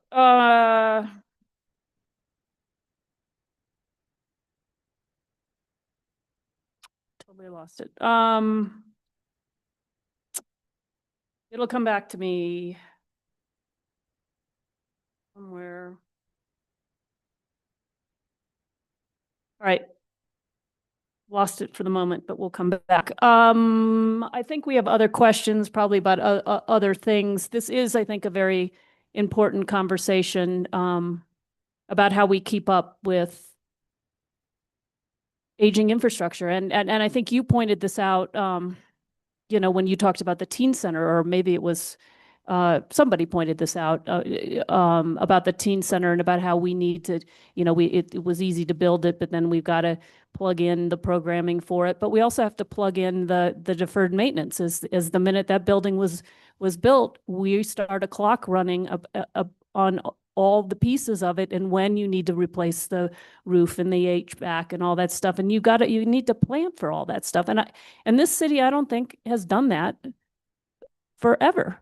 I mean, I don't think ever, and at least not in my knowledge. So this isn't a new problem. This is a problem that's been building for a long time. And I agree that with our new city manager, it would be interesting to better understand how cities do this and how they do it better, because we certainly need to focus some attention on it. All right. I think there are other questions. I'm going to go back to Councilor Cassett. Thank you, Madam Chair. I just have a couple, actually, just quick comments that I wanted to recognize. One, Cerritos Road light retiming. I have so many people who are like, why can I drive down Cerritos Road so fast now? And I love telling them, it's like, guess what? They retime the lights, and it's really, isn't it? It's really incredible. You can get down there. It's an efficient road now. So really want to say kudos to the team for that. I was also glad that you brought up things like the MRC irrigation. I received an email from a constituent, we frequently get this, you're not investing in our parks, you're not investing in our youth. And I said, I understand there's a lot to be done. To this earlier conversation, there's a lot of work that has to happen. And then I just rattled off the things off the top of my head that I knew that we had done, from the, new field at Regal, and looks like we're getting a third one this year. That's exciting.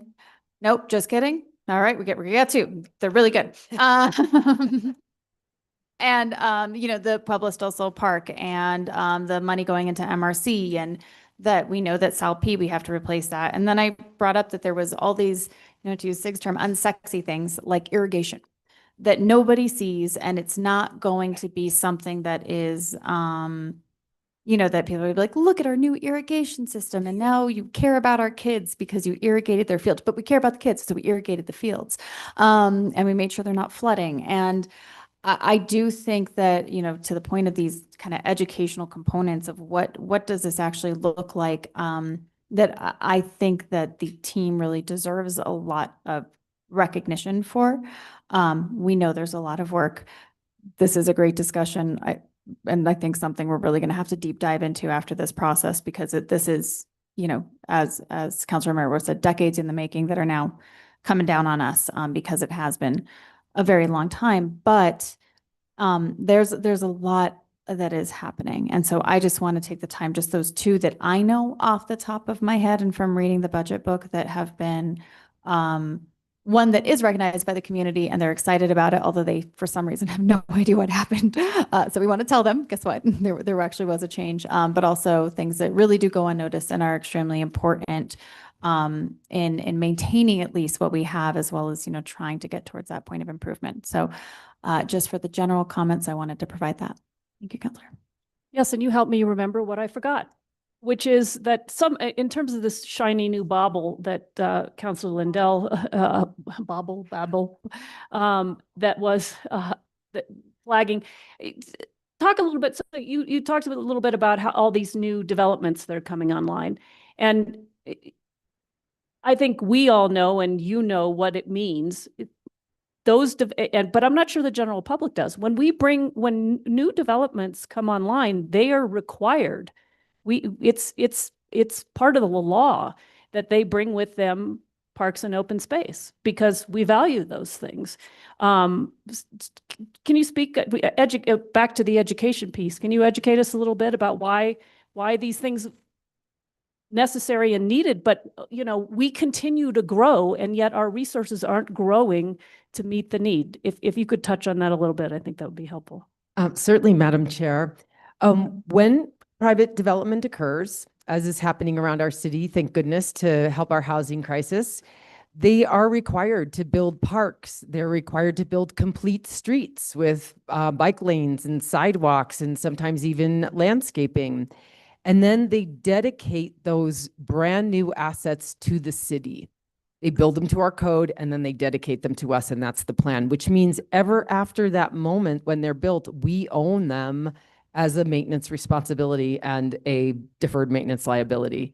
So we have to make sure that we take care of the irrigation forever, and we make sure that the park is mowed, and that the playground equipment is safe, and that the parking spaces are striped, and that the roads are in good shape, and the pavement rehabilitation, and the sidewalks meet ADA requirements. So every new development almost without exception, although some do keep it all private inside a gated community. That might be a case where there's private infrastructure in there.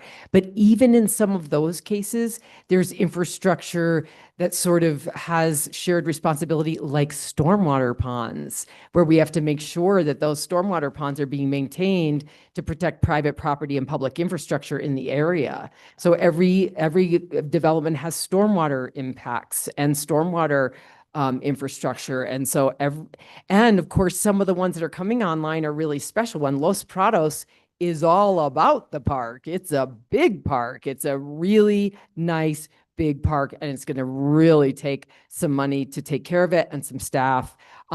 Tierra Contenta phase 3 actually apparently has covenants that are from years and years ago that give the city more maintenance responsibility than we normally would have in a development. So that's a big load right there. And even just the new mile of roadway to get up there, the Paseo del Sol West extension, we're almost completed with design on that. So the dedication of brand new infrastructure by developers is per the code required, and then it does add to our maintenance responsibility. Thank you. And again, highly valued. We are a community like many that values our open space, values our parks. We want everybody to be able to enjoy those spaces. They're very important for families. It's not that we're saying that we shouldn't. It's just, I think people need to understand we're stretched thin with what we have. We have more coming online, as you've just outlined, and we don't have growing revenue sources to keep up with it. And so this problem just gets more difficult and will continue to, and is going to need some thinking. I'm being told that the new Questica software, this Questica software, I hope it's really going to live up to this, but yeah, because we think it's going to be the saving grace, and it is going to move us forward in lots of ways. But it does have an asset capital module, which will help us report and plan and track, which is going to be, again, this is something we need to get more sophisticated about, just in how we prioritize, how we keep track of it, how we plan for it, and then we have a bigger problem with the revenue. So just I think this has been a great conversation. It's touched on lots of things. And do we have any other questions from the committee? Councilor Faulkner. Could you update me a little bit more on this, like do a deeper dive on the ADA, the strategy for becoming compliant with the ADA? I know we're really behind on that. Thank you, Madam Chair, Councilor Faulkner. There are a lot of aspects that we're trying to really bring into alignment with our goals of ADA compliance, accessibility for all people to their city government and essential services. There's the whole aspect of the website and information, and there's been some really good work done on that. With the new website that was launched a couple of years ago, it got much better from an accessibility perspective. We removed a feature that had been included that was supposedly adding accessibility, Accessibility, and we took that off. Now that's better. We've upgraded the logo. We're getting more consistent about having alt text if we have an image that's trying to get information across. But there's a lot of work to do there, but we're working on it to make the website accessible. It's a really important portal for people to their city government services that really needs to be accessible to everybody. That lives more in the city clerk's office, although we're always ready to help from our seat having in the ADA coordinator. Then we have the public right-of-way, accessibility in the public right-of-way. That's curb ramps, that's smooth sidewalks.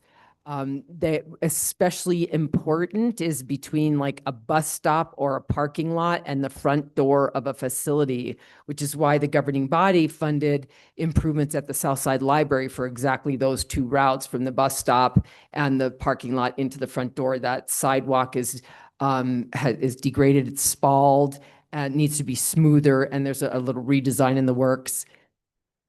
As Director Morrow said, every pavement project that we do, we add all curb ramps at every intersection. That's required for federal compliance. So if you do a major reconstruction, just like you say on a building, you have to bring it all up to code. Same with our streets. When we do those big pavement rehabilitation projects, we bring up the curb ramps. We've probably done at least 100 curb ramps in the last 4 years. I've asked Daniel Lopez to take his transition plan measuring software out there and try to really start mapping those out so we could actually count them and report them. We're looking at the council chambers and how accessible are our facilities themselves all the time. And so I think, the key is that whenever we build new or do major reconstruction, we get things into better up to ADA compliance. And then, of course, the digital and the communication, I think, is a big area where we're trying to work on improvements. Okay, thank you. I got a lot about what we needed to fix. Do we have a strategic plan with long-term and short-term goals, a prioritization of the projects that need to be done to make this happen? We don't actually have that right now. The old transition plan was a paper document, a big gigantic thing, but right now we're putting it in software. And as I said, as we're doing the transition plan measurements, I have asked our ADA and equity manager to communicate to me if there's something that we really need to address sooner than later, that it's really obstructing people's access to essential services. So that's how the Southside Library came out. Also, we're repairing the Water Street parking lot that you guys, the governing body passed a bar recently to fund the parking division to do pavement rehabilitation, restriping on that. We'll fix some ADA accessibility issues in that parking lot. We already have done some work there. Our equity and ADA manager has also worked in the rail yard garage and the convention center garage to improve those areas. So we're trying to address things as they arise. But as we develop the transition plans, where the facilities transition plan is well underway and the website's actually launched, you could Google City of Santa Fe Transition Plan, and it's at the bottom of the page. Then we can start prioritizing what's left in those transition plans for investment. One final question. Soccer Valley, I know we have a private donor. I know we have the money. What's the timeline on that? Thank you so much, Madam Chair, Councilor Faulkner. I'd like to add a little bit to that. Yes, we have about almost $12 million in the budget on that. We actually haven't collected the $3 million private donor. We just recently finished complete execution of our grant agreement, which is the match, the $3.4 million that we got in 2024. So it's about time to get that. But I'll turn it over to Director McDonald to give you more insight as to the timeline. Madam Chair, Councilor Faulkner, thank you for the question. We're moving quickly and efficiently on this project. We just finished our stakeholder outreach. We are now moving quickly to report back to the community. We have a survey out. So we've done stakeholder outreach. We have surveys out. We anticipate the design process to kick off. We spent quite a bit of time in the beginning to get all the voices heard, which is very important on this type of project.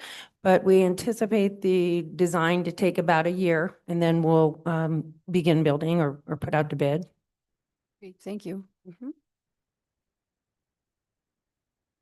Councilor Cassidy. Thanks, Madam Chair. Are we going to move to parks? Quick question. Don't we already have a master plan for Soccer Valley? So I'm curious about what Madam Chair, Councilor Catlett, yes, we do have a master plan, but this new phase of the Soccer Valley, we're actually talking about building in concession stands, championship field, things that require a little bit of thought. So we're doing concession stands as well as like restrooms, changing rooms. It's going to be very exciting. Okay, wonderful. The design of that, yeah. Perfect. Thank you so much. I have more park stuff. Go ahead. Okay. Hi. Great to see you. I'll try to be speedy. So I want to jump back to actually to Marty Sanchez to the golf course. As we saw, that is subsidized. It is not a self-supporting fund. There's information in there about a contract, executing a contract for the management company. Are we sticking with the same company? So we're not changing, we're just paying them again because it's an annual thing. Madam Chair, Councilor Cassett, that is correct. We have a 4-year agreement with Troon, and we are in year 2. Okay, all right, thank you. That's helpful. And this is a question for Marty, but also I think for other aspects of parks, and as we're talking about funding.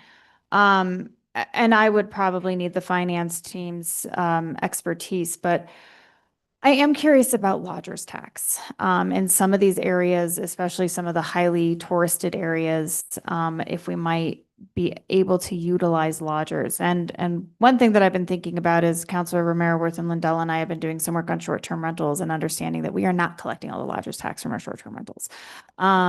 Likely. We're going to be getting new software for that too. Software seems to be the theme of this year for how we do things better in the world. And I know that we do have to be careful there because, again, with a tourist-based economy, we need to make sure that we continue to advertise and bring that market here. And we are in unpredictable times at the moment. But that is something that I am curious about, especially when we are looking at beautifying the areas that are the tourism areas, as well as maybe some things that might be drawing tourists here. And I don't know what our geographical, breakdown looks like for the people that are playing at Marty Sanchez. But is that something that's been discussed, considered? Madam Chair, Councilor Cassett, the lodgers tax is currently being used for the golf course. We have $750,000 that we used the first year, and then that budget also helps subsidize that contract this year. I think $1,300,000. So Randy Randall has been an excellent supporter of the project. He's very enthusiastic in many ways about it. He's done outreach, and he really does see the ski to play on golf. So he's been great help to us. Okay, that's good to know. Thank you. I appreciate that. And I'm not surprised that Randy's put that spin on it. That sounds about right.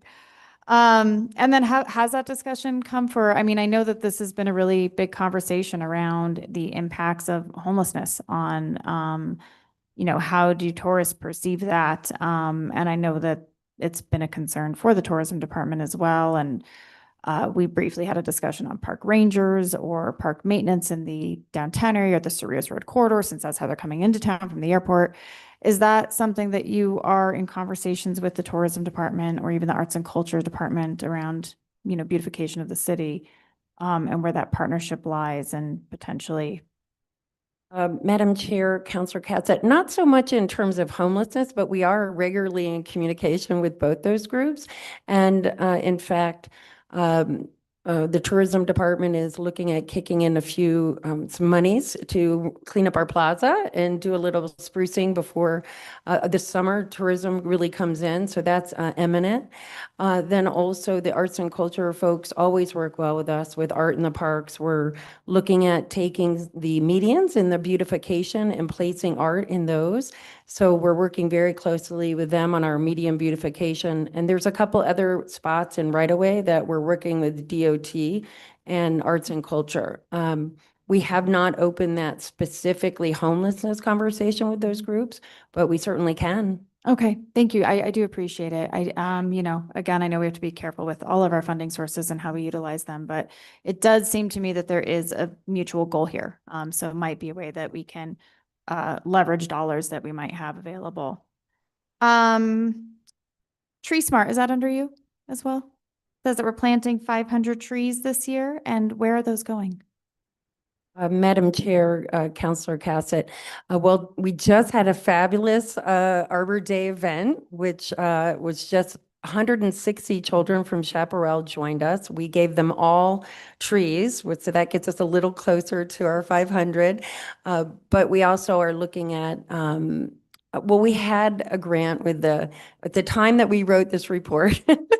We did have a grant with the USDA for us, but that has been stalled and it's likely not going to be funded. So we had high hopes of planting some trees in Frenchie's Field, but it doesn't look like that's going to come through. That at this point seems like the only grant that has been tabled for probably indefinitely, but yeah. That's unfortunate to hear. But we are working hard and we're moving forward anyways. And we have some great tree planting efforts and Arbor Day was just fabulous and we're really getting the word out there. And of course, we always work with our development community to make sure that they know the right trees and that we're looking at the right place to plant those. And in the parks, we're always looking at strategic ways to make sure that we can improve things. So. Okay, well, thank you. I'm glad that you guys are continuing to find resources for that. It does make me think a little bit about Soccer Valley. And, this is a community that, it's a community that on the whole is very, very concerned and understands the need for local participation in light of what the federal atmosphere is at the moment. I do wonder if we might be able to get some philanthropic support for some of these projects that we are losing federal dollars for. Santa Fe, we know can be a very generous community. Sometimes that can cause a problem, such as, people continue to ask for money here because they get it on the streets, but panhandle, that's what I'm looking for. But I would be curious, maybe some of these projects that we had money for, we were moving forward and it's been pulled by the federal government, or we're losing it because of what's happening. Santa Fe may very well step up. That is something that our community does very well. So maybe I would encourage us to see how we might be able to do that. Madam Chair, Councilor Katz, that's an excellent point, and we still do have a Tree Smart ability to donate through the Community Foundation, and there was quite a bit of work done a few years ago, and we have plans ready to plant at Frenchie's Field Park, and it's in our Justice 40, which means that it's serving a diversity of population that we would love to get that done. So that's an excellent point. Thank you for bringing it up. Of course, and we'll be sure to spread the word when we're at all this. It's event season, so we're seeing a lot of those people who'd like to donate at all those events. So good thing for us to have in mind too. We talked about another parks crew at the intro, and this conversation around what would it really take and how much would it cost if we were to add another parks maintenance team. And you were the person I'm supposed to ask about that, so I am asking you what that would look like financially and logistically. Madam Chair, Councilor Cassett, if we were going to add a standard crew like we have, it would be a one-time $570,000 expense. After that time, it would be just under $400,000 because we have to bring it with equipment and all the tools that they need, right? However, another option, and I think during that time, the question was, how would we get to level 2, right? How would we improve our services? Another option would be to get a contract that would take over all of our medians. We would then take the one remaining crew that we have and redirect them into being a CRM crew that could really start tackling our CRMs. And we used to have a crew like that. I think that's really something to consider, but we really couldn't keep up with the medians if we can't just direct them to do it because we need both, right? So that's one option. The other thing, in terms of our medians and in general, I would want to say that I think that this body should really consider our IPM ordinance. We are, as you know, and you bring up regularly, heavily restricted on using chemicals and herbicides and things like that. We spend a huge amount of labor on our medians. All that could be headed to our parks. And it's something that we really cannot do without this governing body. We would need support to do that.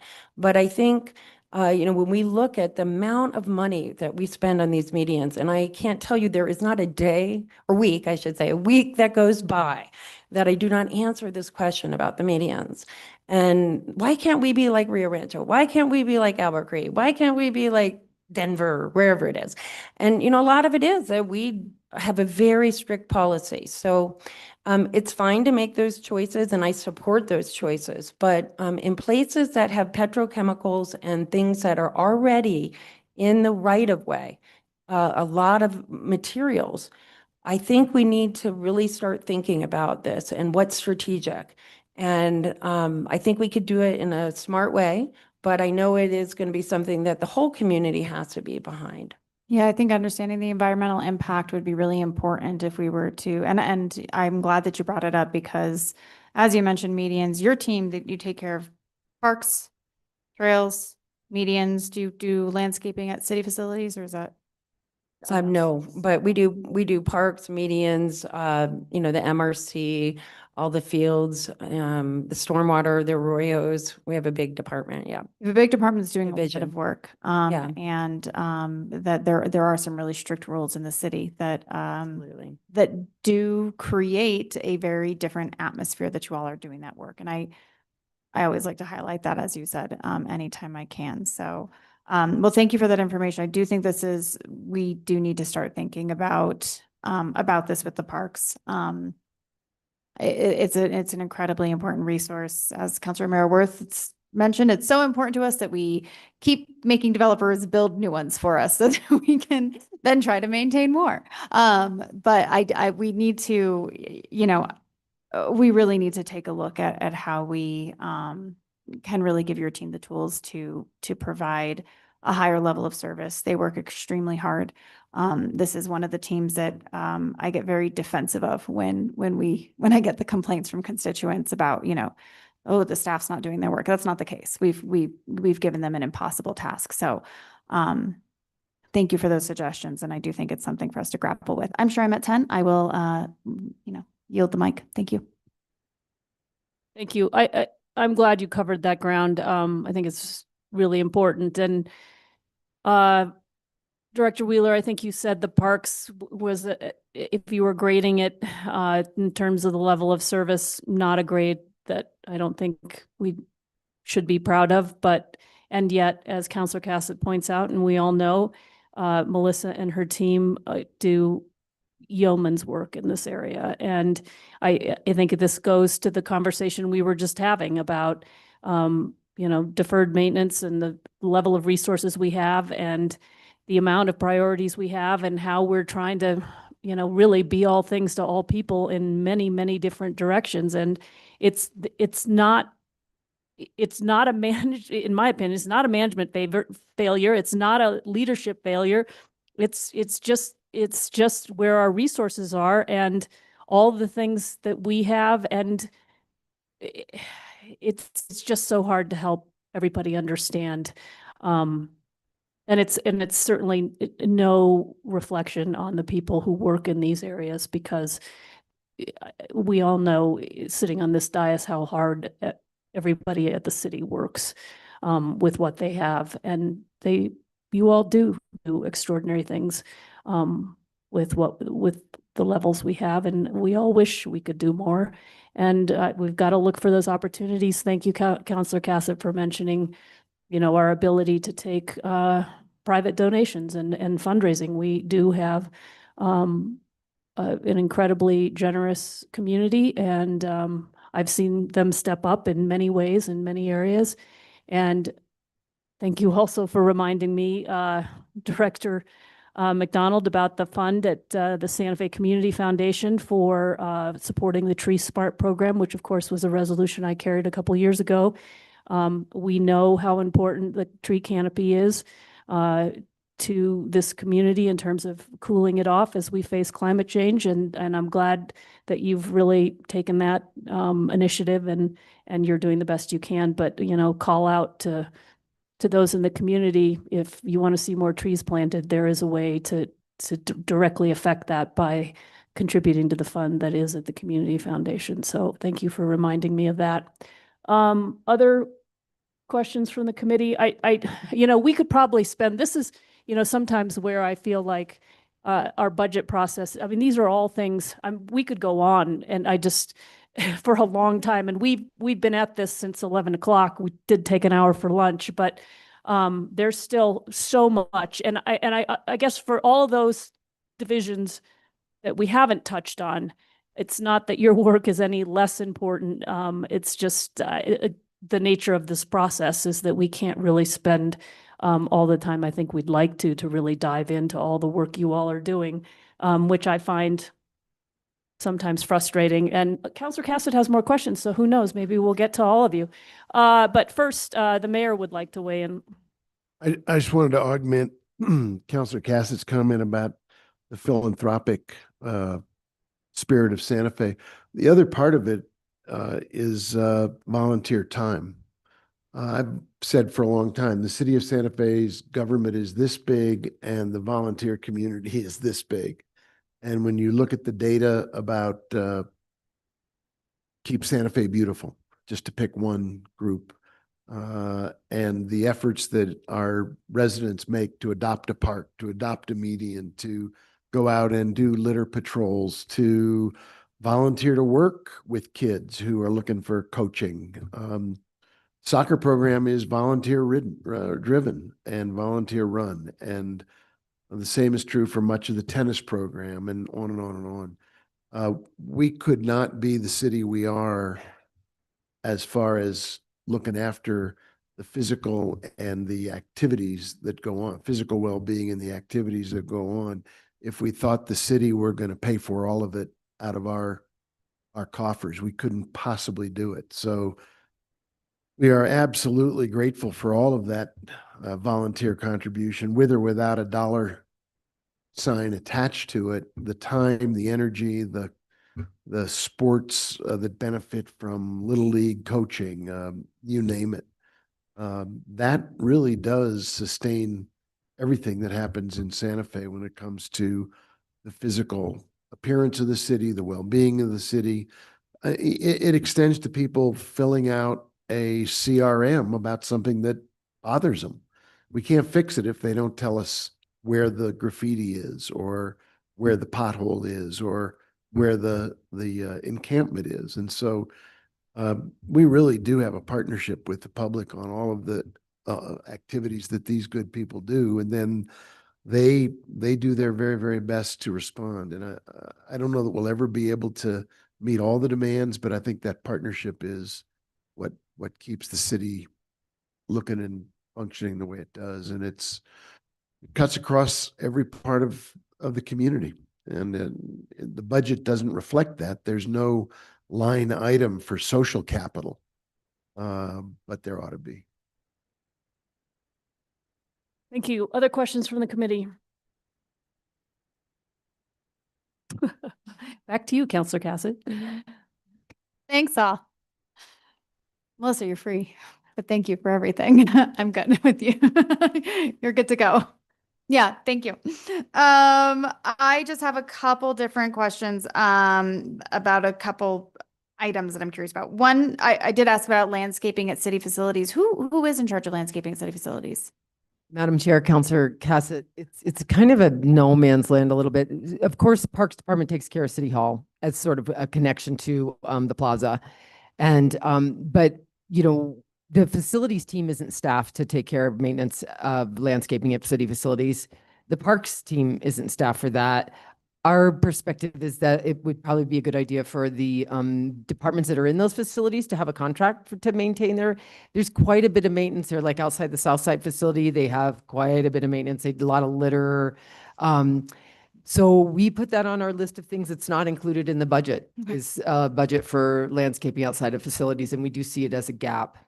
Yeah, I do appreciate that. I will say that Lafarge Library, they do a beautiful job. Every time I walk there, there's, gorgeous flowers and things, and it does make a difference. It's the user experience. Downtown Library is lucky they're downtown, so they have all of that ambiance. And I know that you all did some painting, I believe, and appreciate that. So, but thank you. That's good to know. Hold on, checking off my. I think this will be a question for Steve Caspin. Hi. First of all, thank you, because my parking constituent concerns have really been well addressed since you have stepped into this role, and I truly appreciate it. My understanding from a lot of conversations is that we are no longer painting curbs because that takes more maintenance, which obviously we are trying to reduce as we've just discussed, and we're putting up signs. What I'm curious about is that we have some curbs that are fading, but signs are not painted. Or wait, signs would not be painted. Some curbs are fading, signs are not put up yet. Are the painted curbs still valid as they're fading? And I thought of this because I almost parked in a red zone the other day because I didn't notice that it was a red zone until I walked out and I saw little remnants of red paint, but there was no sign. Now I probably could have gotten away with it. I have my little placard in there, but I not everybody has a placard.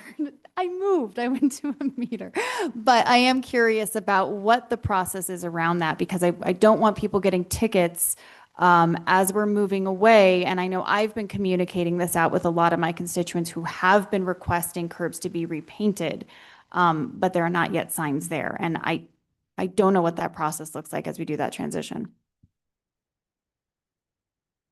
Counselor Cassett, for the, so there are some, curbs that are getting faded, yellow, red.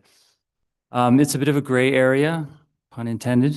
That it depends on the degree of the fading, and our parking enforcement will, make that determination for each individual instance. Okay, so it sounds like it's a judgment call at this point. I'd like to add a little bit to that, Counselor Cassett. We are getting those constituent requests as well, and we are putting up signs as people report to us, hey, there's a faded curb, we really want the no parking, and so we're actually going out and doing an assessment. Is this a place where we want no parking? Are there good reasons for it? Is it just a sort of personal preference? The problem that we run into, not only maintenance on these curbs, but also people just willy-nilly paint their own. And so we've got you'll see that all of a sudden there's a bunch of yellow curb or this color curb and that kind of curb.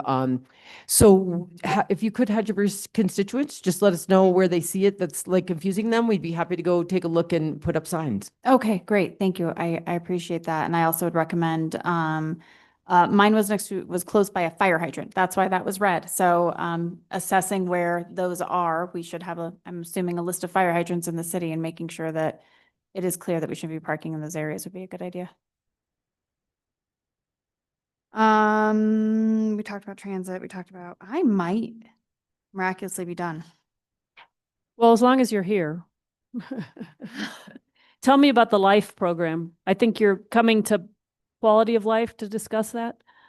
I'll be coming to discuss the downtown employer permit program. Oh, okay. That's not the LIFE program. Are you familiar with that? Yes, that is implemented. Okay. We haven't had any takers yet, Oh, but if memory serves me correct, that is the program where if you make below a certain amount, you can have 50% of your parking balance reduced if you pay the other 50%. one time. One time, and then I believe it goes to 25%, something like that. Yeah, yes, yeah. for- So it's not a get out of jail free every single time. Doesn't mean if you make below a certain amount, you can park wherever you want. It's just a help to keep people from spiraling into debt over our parking fees if they made a mistake. That's correct. Okay, thanks. I carried that one too, and been curious about it. Councillor Lindell, we perked your interest. Very quickly, parking. Could we get an update on where we are with the free garage parking for Violet Crown and what the monies are that have been racked up into that program? It's something we don't talk about much because it's probably particularly unpleasant, but I think we need to. Certainly, Madam Chair. A report on that? Yes, I actually have the numbers. So Great. If you could probably send them to the entire council. okay, You, I have them now. I was going to say, it sounds like Go ahead. by the looks of it, you have it off the top of your head or off the top of your trusty device. I have an extra box of tissues here. Go ahead. Okay, so this is straight from the accountant today. So we have, as of March, we are owed $1,543,445. Okay, say that again, 1,000,005, 43,445, 4,345. and I believe that's due in 2030. That's due in 2030. Does it continue to add up until 2030? It does, yes. It's about 150,000 a year. Right, and that was a contract that was done by the Rail Yard Corp., correct? Correct. And when the property sold, the rights to free parking went along with with the sale, correct? Thank you, Madam Chair, Councilor Lindell. Yes, there is a recent transaction where the Violet Crown sold and those rights did go with the sale. Okay, not a particularly pretty picture for the city. Thank you. Other questions from the committee? Counselor Lee Garcia. Thank you, Madam Chair. And this one isn't pertaining to parking, it will pertain to transit. Thank you. You did mention in your report earlier that there will be some focus on bus stops. I do want to know if there any direction to improve the bus stops up and down Airport Road, especially the ones that are farther towards the end with shelters. It's been something that constituents have reached out quite often over the last few years. Madam Chair, Mayor, Council, yes, definitely. We've identified 22 different bus stops that we have the procuring or RFP of an engineer right now. That's about where we're at with that. But we have identified 22, and I believe that 3 of which are down Airport. Okay, thank you. Just when I drive down or up Airport Road every single morning, I see people waiting for bus transit, and there's a sign. Sometimes the sign's kind of fallen. There's not a bench to sit on. There's some places where there is a cinder block where somebody put it there so they could sit on it. And so I think that's something that's needed a lot of attention. And I'm looking forward to seeing some improvements there, being that it is appropriated some money in the budget for this. So a little bit of help. That's just mostly what we're asking for. Thank you. Thank you. Other questions from the committee? Well, you all are done asking questions? Okay, well, hold on a second. Back to Councilor Cass. I'm sorry. I do just want to some appreciation because I think, again, you guys need to be recognized. Sam Burnett gave me a tour of facilities management software, which was wonderful and really helpful. It was really great to see how that process works, how that team is managing. It is, again, a really big job, and I truly appreciate it. And then I actually really want to I love the MPO coming into Public Works. I think that I was hesitant. I really was. But I obviously sat on MPO as a regular member for 4 years. I'm still an alternate. And, I know that there's been some conversations and some friction and some challenges, but I also have appreciated the way that that has manifested some of the work that has happened. I can speak specifically to District 4. So the Richards Crossing, I think, is a huge success in the way that that design has continued to evolve. My understanding is we still have some challenges with the roundabouts, but we'll get there.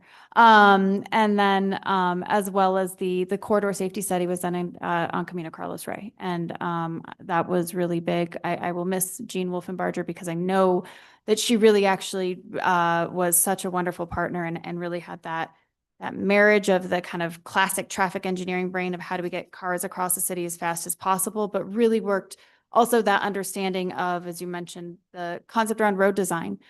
We are talking about speeding and car safety regularly. We're going to spend money on enforcement, on cameras, but if we build the roads better, we will have less of a problem there because there's a lot of people who are not speeding on purpose. Their car will, Zia, you can easily go 50 just if you're not paying attention. It's just the way the road is built. I learned so much of that from Mr. Ani and his team. And really happy to see that really incorporated into the public works mentality. And I want to make sure that we continue with that. So I wanted to make sure to get those points out. Thank you. Okay, so while you were talking, sorry, my co-counselors. Carol and I are on the phone for 2 hours whenever we talk, as you can see why. It's just a constant back and forth. Director Wheeler, I think you said the Guadalupe project was supposed to be done by June, and the paper today is reporting July. Can you help us? And also, it's not just a city project, right? It's a state and MPO. We haven't even brought Eric up here, but it's a complicated project that goes back, and I think even predated. So we were talking about this project when I was on the MPO when I was first elected. That was a bit ago, and now it's under construction. It's been under construction for, I don't know, a year. Okay. But we've got federal money in that, there's state money in that, there's city. It's a major thing, which I think which has led to kind of major disruptions. But what's the time frame on that? And will you just confirm for me that it's not just the city's project, but there's a lot of players in this? Thank you, Madam Chair, for the question. Actually, it's true. It's a fully federally funded project at this point. We did in the design phase use state funding, and it did start out with sort of the state was very interested. We replaced Guadalupe Bridge with this project. So every time we can replace a bridge, as you know, we're dealing with aging bridges, and it's important. So the state encouraged us to combine the bridge with the road, and so it made it a bigger project. 1.5 years is what we advertised in the beginning. The federal funding being involved means that we have a lot of auditing involved. There's a lot of extra steps. There's like Buy American and all this stuff, but that's really been baked into the project and handled. We've also had quite a number of kind of discoveries along the way. We found something that looked kind of like an acequia underneath one of the sidewalks going for quite a ways. It was an old stormwater system that was abandoned. And we've responded to all these changes. Federal funding has funded every bit of any change order, and we haven't extended the timeline on the project since the very beginning.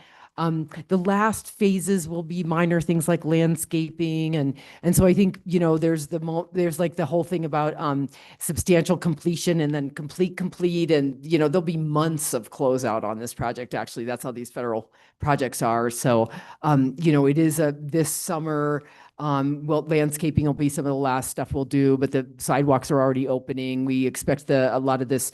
We're doing a full depth pavement reconstruction on that road. So we're actually going down 12 inches below grade, replacing with some engineered material, full brand new base course. It's a brand new road. And it is going to be done this summer. And yes, there is a lot of complexity to the project because of the funding sources. So, okay, so in terms of maybe what I'll call styling of the area that will take longer, the disruption in terms of road closure, that kind of thing, I mean, this summer or? Yes, definitely. I think end of June, we're targeting being out of people's hair from a traffic control perspective. Okay. All right. Curious about that. You also mentioned a couple times about space needs for staff. And I whispered to Councilor Cassett, I think you said that we couldn't bring any more parks people. We couldn't bring on somebody else. And people who you would consider being out in the field but obviously have some sort of desk requirements. I know that's a problem for the city overall, just in terms of, the number of facilities that we rent, the fact that we are spread out, and wow, wouldn't it be amazing if we could all be in one building, the cross-pollination that could happen by meeting people in the hallway or around the lunch table or that kind of thing. I know you've been working on something for a while in that way in terms of a new city hall or new building. What's going on with that planning? Thank you so much for the question, Madam Chair. Yes, the new Consolidated City Services Center has been a project that we've been studying for some time. and come up with different scenarios about where it should be and how big it should be. It not only helps us with the space issue, but it also would do a huge amount to improving our facility condition index. So maybe if you move out of some old buildings that need a lot of work into a brand new building, that's a good way to make a big leap. It could a one-stop shop for constituents. I mean, we have parking over here and utility billing over there and police over here and cashiers over there and land use over here. And so we think the one-stop shop idea is really important. There's a lot of hard decisions associated with the project. Where do we put it? Are we really not going to be in downtown? Are we, the cost of remodeling this building is enormous. It needs everything, and it's historically significant. And so I think, we have done some studies. We're ready to talk about some options, but it's another enormous project that needs funding. And I think at this moment, Midtown is sort of leading in its demand for a big investment in infrastructure. So, I don't know if it's proper to say, but I think the new administration will be faced with, taking a look at that and making really a roadmap for some of these big, chunky infrastructure investments. Okay, and you mentioned Midtown, and I just need to, I think we need to, a little bit of education there too. I mean, really excited to see all the work that's gone in, and I know it's not just you that was doing this in terms of, platting it and getting it ready so that we can lease or sell. But to your point, there's a lot of, let's see, let me get the direction right, horizontal infrastructure that has to happen in order to be able to start to do the vertical infrastructure. And we've gone to the legislature and asked for this money. Is that what you're referring to in terms of the prioritization of our capital dollar? Yes, thank you, Madam Chair. Exactly. So we've been very successful at the legislature. We're carrying $7 million of funding that has gotten us through this, like the TIF plan is being funded by that. The parcelization was funded. We are now at 30% design on the horizontal infrastructure, and we'll be able to develop a 30% cost estimate from that and make some decisions about what scope we can really undertake. But we're targeting completing design, if we can make these decisions by the end of this year, finishing design, doing procurement as quickly as we can, and maybe getting into construction by next summer of next calendar year. So there's going to be, we had targeted with the phase 1 infrastructure scope, a $30 million construction project.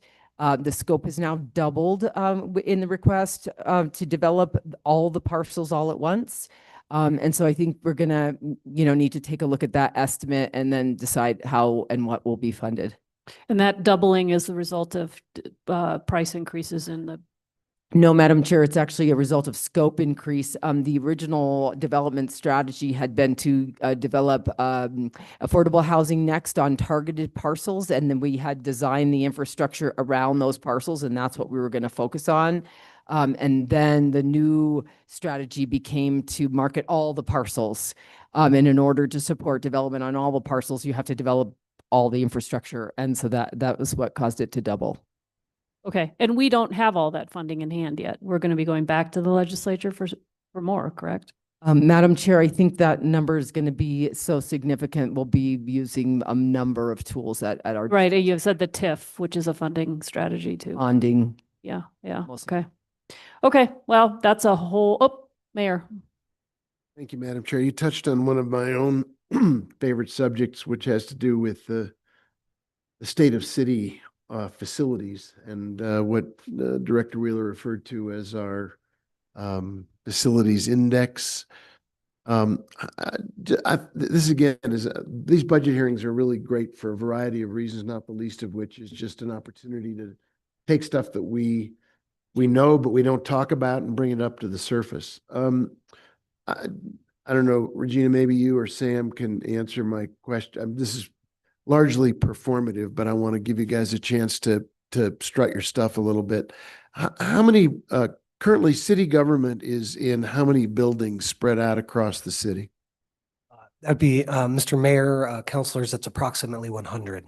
100 different buildings. And you just gave the city manager an attack of something, nothing good, actually. He's only seen 3 of them, so. And of those buildings, let's just take City Hall for this structure, for example. Can you estimate just the cost of keeping this building going on an annual basis, not making it worthy and refreshed, but annual upkeep simply to keep it from stopping functioning as a building? Mr. Mayor, councilors, the individual buildings, well, I think City Hall is probably an exception to the rule, but several hundreds of thousands of dollars per year to keep it operational. Just to make it not stop. Yes. Yeah, you could mention, go ahead, Ken. And Mayor, Madam Chair, that would be with a continuously intermittently broken elevator, that $200,000. The elevator alone is 1.5 million. And we've talked about the needs of this room. So Yeah. point well taken. Back to you, Mayor. So again, I know this is we didn't do any prep work on this, so I apologize for popping it out of the box without prep, but the annual upkeep to maintain 100 buildings spread out across the city versus what it would take to produce one or two. The county had a pattern a couple of years ago where they did 2 buildings, one historic, one new and one more kind of a facility you would consider ceremonial or the seat of government, and the other operations, the kind of place that Director Wheeler was describing as one-stop shopping. What's the trade-off? Because we've had a lot of through lines in this budget conversation so far about trade-offs. What's the trade-off from maintaining 100 old and hardly well-functioning buildings versus 1 or 2 new, fresh, up to speed, modern city government buildings? Mr. Mayor, the trade-off is very straightforward. Right now, the facilities division carries a significant amount of deferred maintenance, close to $50 million. That's based on our asset management portfolio, which actually doesn't even include all of city facilities. And so the trade-off is, the reduction in burden on the city as a whole and the facilities management division to try and maintain all those facilities with limited budget. There's a couple of other variables at play. So as you look towards moving into a newer consolidated service center, you reduce the burden of maintaining buildings with considerable deferred maintenance, and you also create opportunities to offload those facilities in the market, provide some direct returns through sales to help pay down the cost of developing a new facility. So I don't want to do the math in my head, but if we offloaded existing, let's politely call them white elephants, and built 1 or 2 new, remodeled this building and added a service building like the county did, and did it for $50 million, we'd be ahead of the game. So, so to speak, yes. As we've done investigations into what the city needs in terms of space and what a consolidated city service center would look like, based on our interviews with staff, all the work we've done, we come up with a facility somewhere around 100 to 120,000 square feet, or combination of facilities. And in today's dollars, I would estimate for the facility itself, minus parking, probably somewhere in the neighborhood of $80 or $90 million. Okay. Including parking. So we'd save 50 in the amount of money we're paying to keep this going. Plus we'd sell facilities we're not using anymore and apply the dollars we gain in the market and actually return those buildings to active life and the private sector making good use of that land or those buildings, Correct. which would also return tax revenues. Absolutely. So it may or may not be a wash, but it would be a pretty darn good investment rather than nursing along ailing, disparate, and poorly located public facilities that are hard to maintain. We have an elevator in this building that you can't get the parts.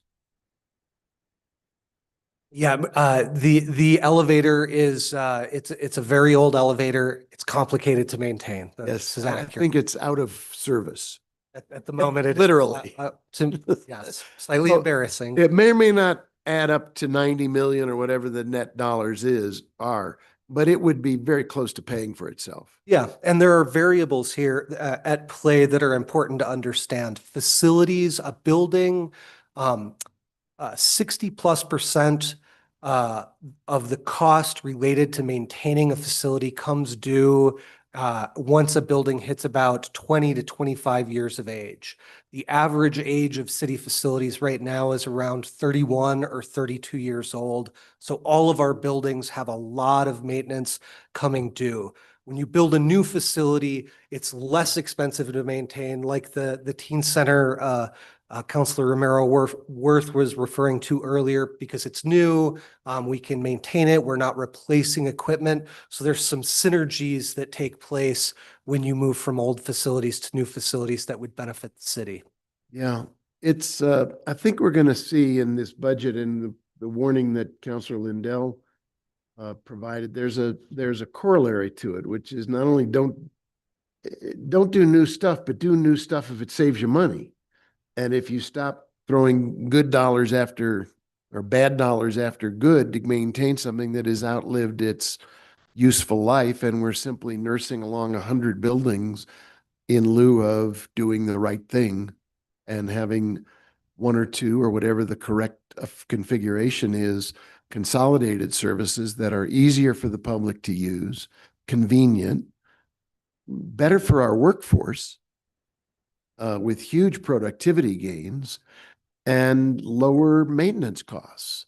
I mean, this is one of those things that does merit the kind of positive investment that will save money in not only in the long run, it'll save money in the short run. So I'd put that on the list of things to do soon as well. Thank you, Madam. Thank you. All right. We have a motion. Do we have a second?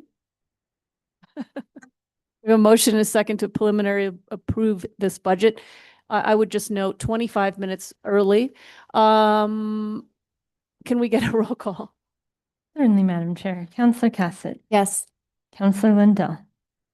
Councillor Faulkner. Yes. Councillor Lee Garcia. Yes. Chair Romero Worth. Yes. Motion passes. Okay, now, Finance Committee, don't run too far away. We are going to, so we're done with this. We meet again tomorrow morning, starting at 10. Madam Chair, yes, starting at 10 Yes, tomorrow morning. Yes, but we do have our regular Finance Committee meeting starting at 5 p.m. So we'll see you all back here. Thanks, everyone. Oh, Madam Chair, briefly, I have an announcement regarding the schedule for Friday. Okay. Regarding a change to the proposed schedule. We haven't published the agenda, or maybe we just did. So we've moved the Affordable Housing, Office of Affordable Housing and Economic Development Department and airport presentations to Monday, May 5th, which was scheduled as one of our overflow days. So on Friday, May 5th, we will be reviewing the Metropolitan Redevelopment Agency and general government. And then Affordable Housing, Economic Development and Airport will be on Monday, the 5th. Yeah, all right. We'll visit. Okay, thank you.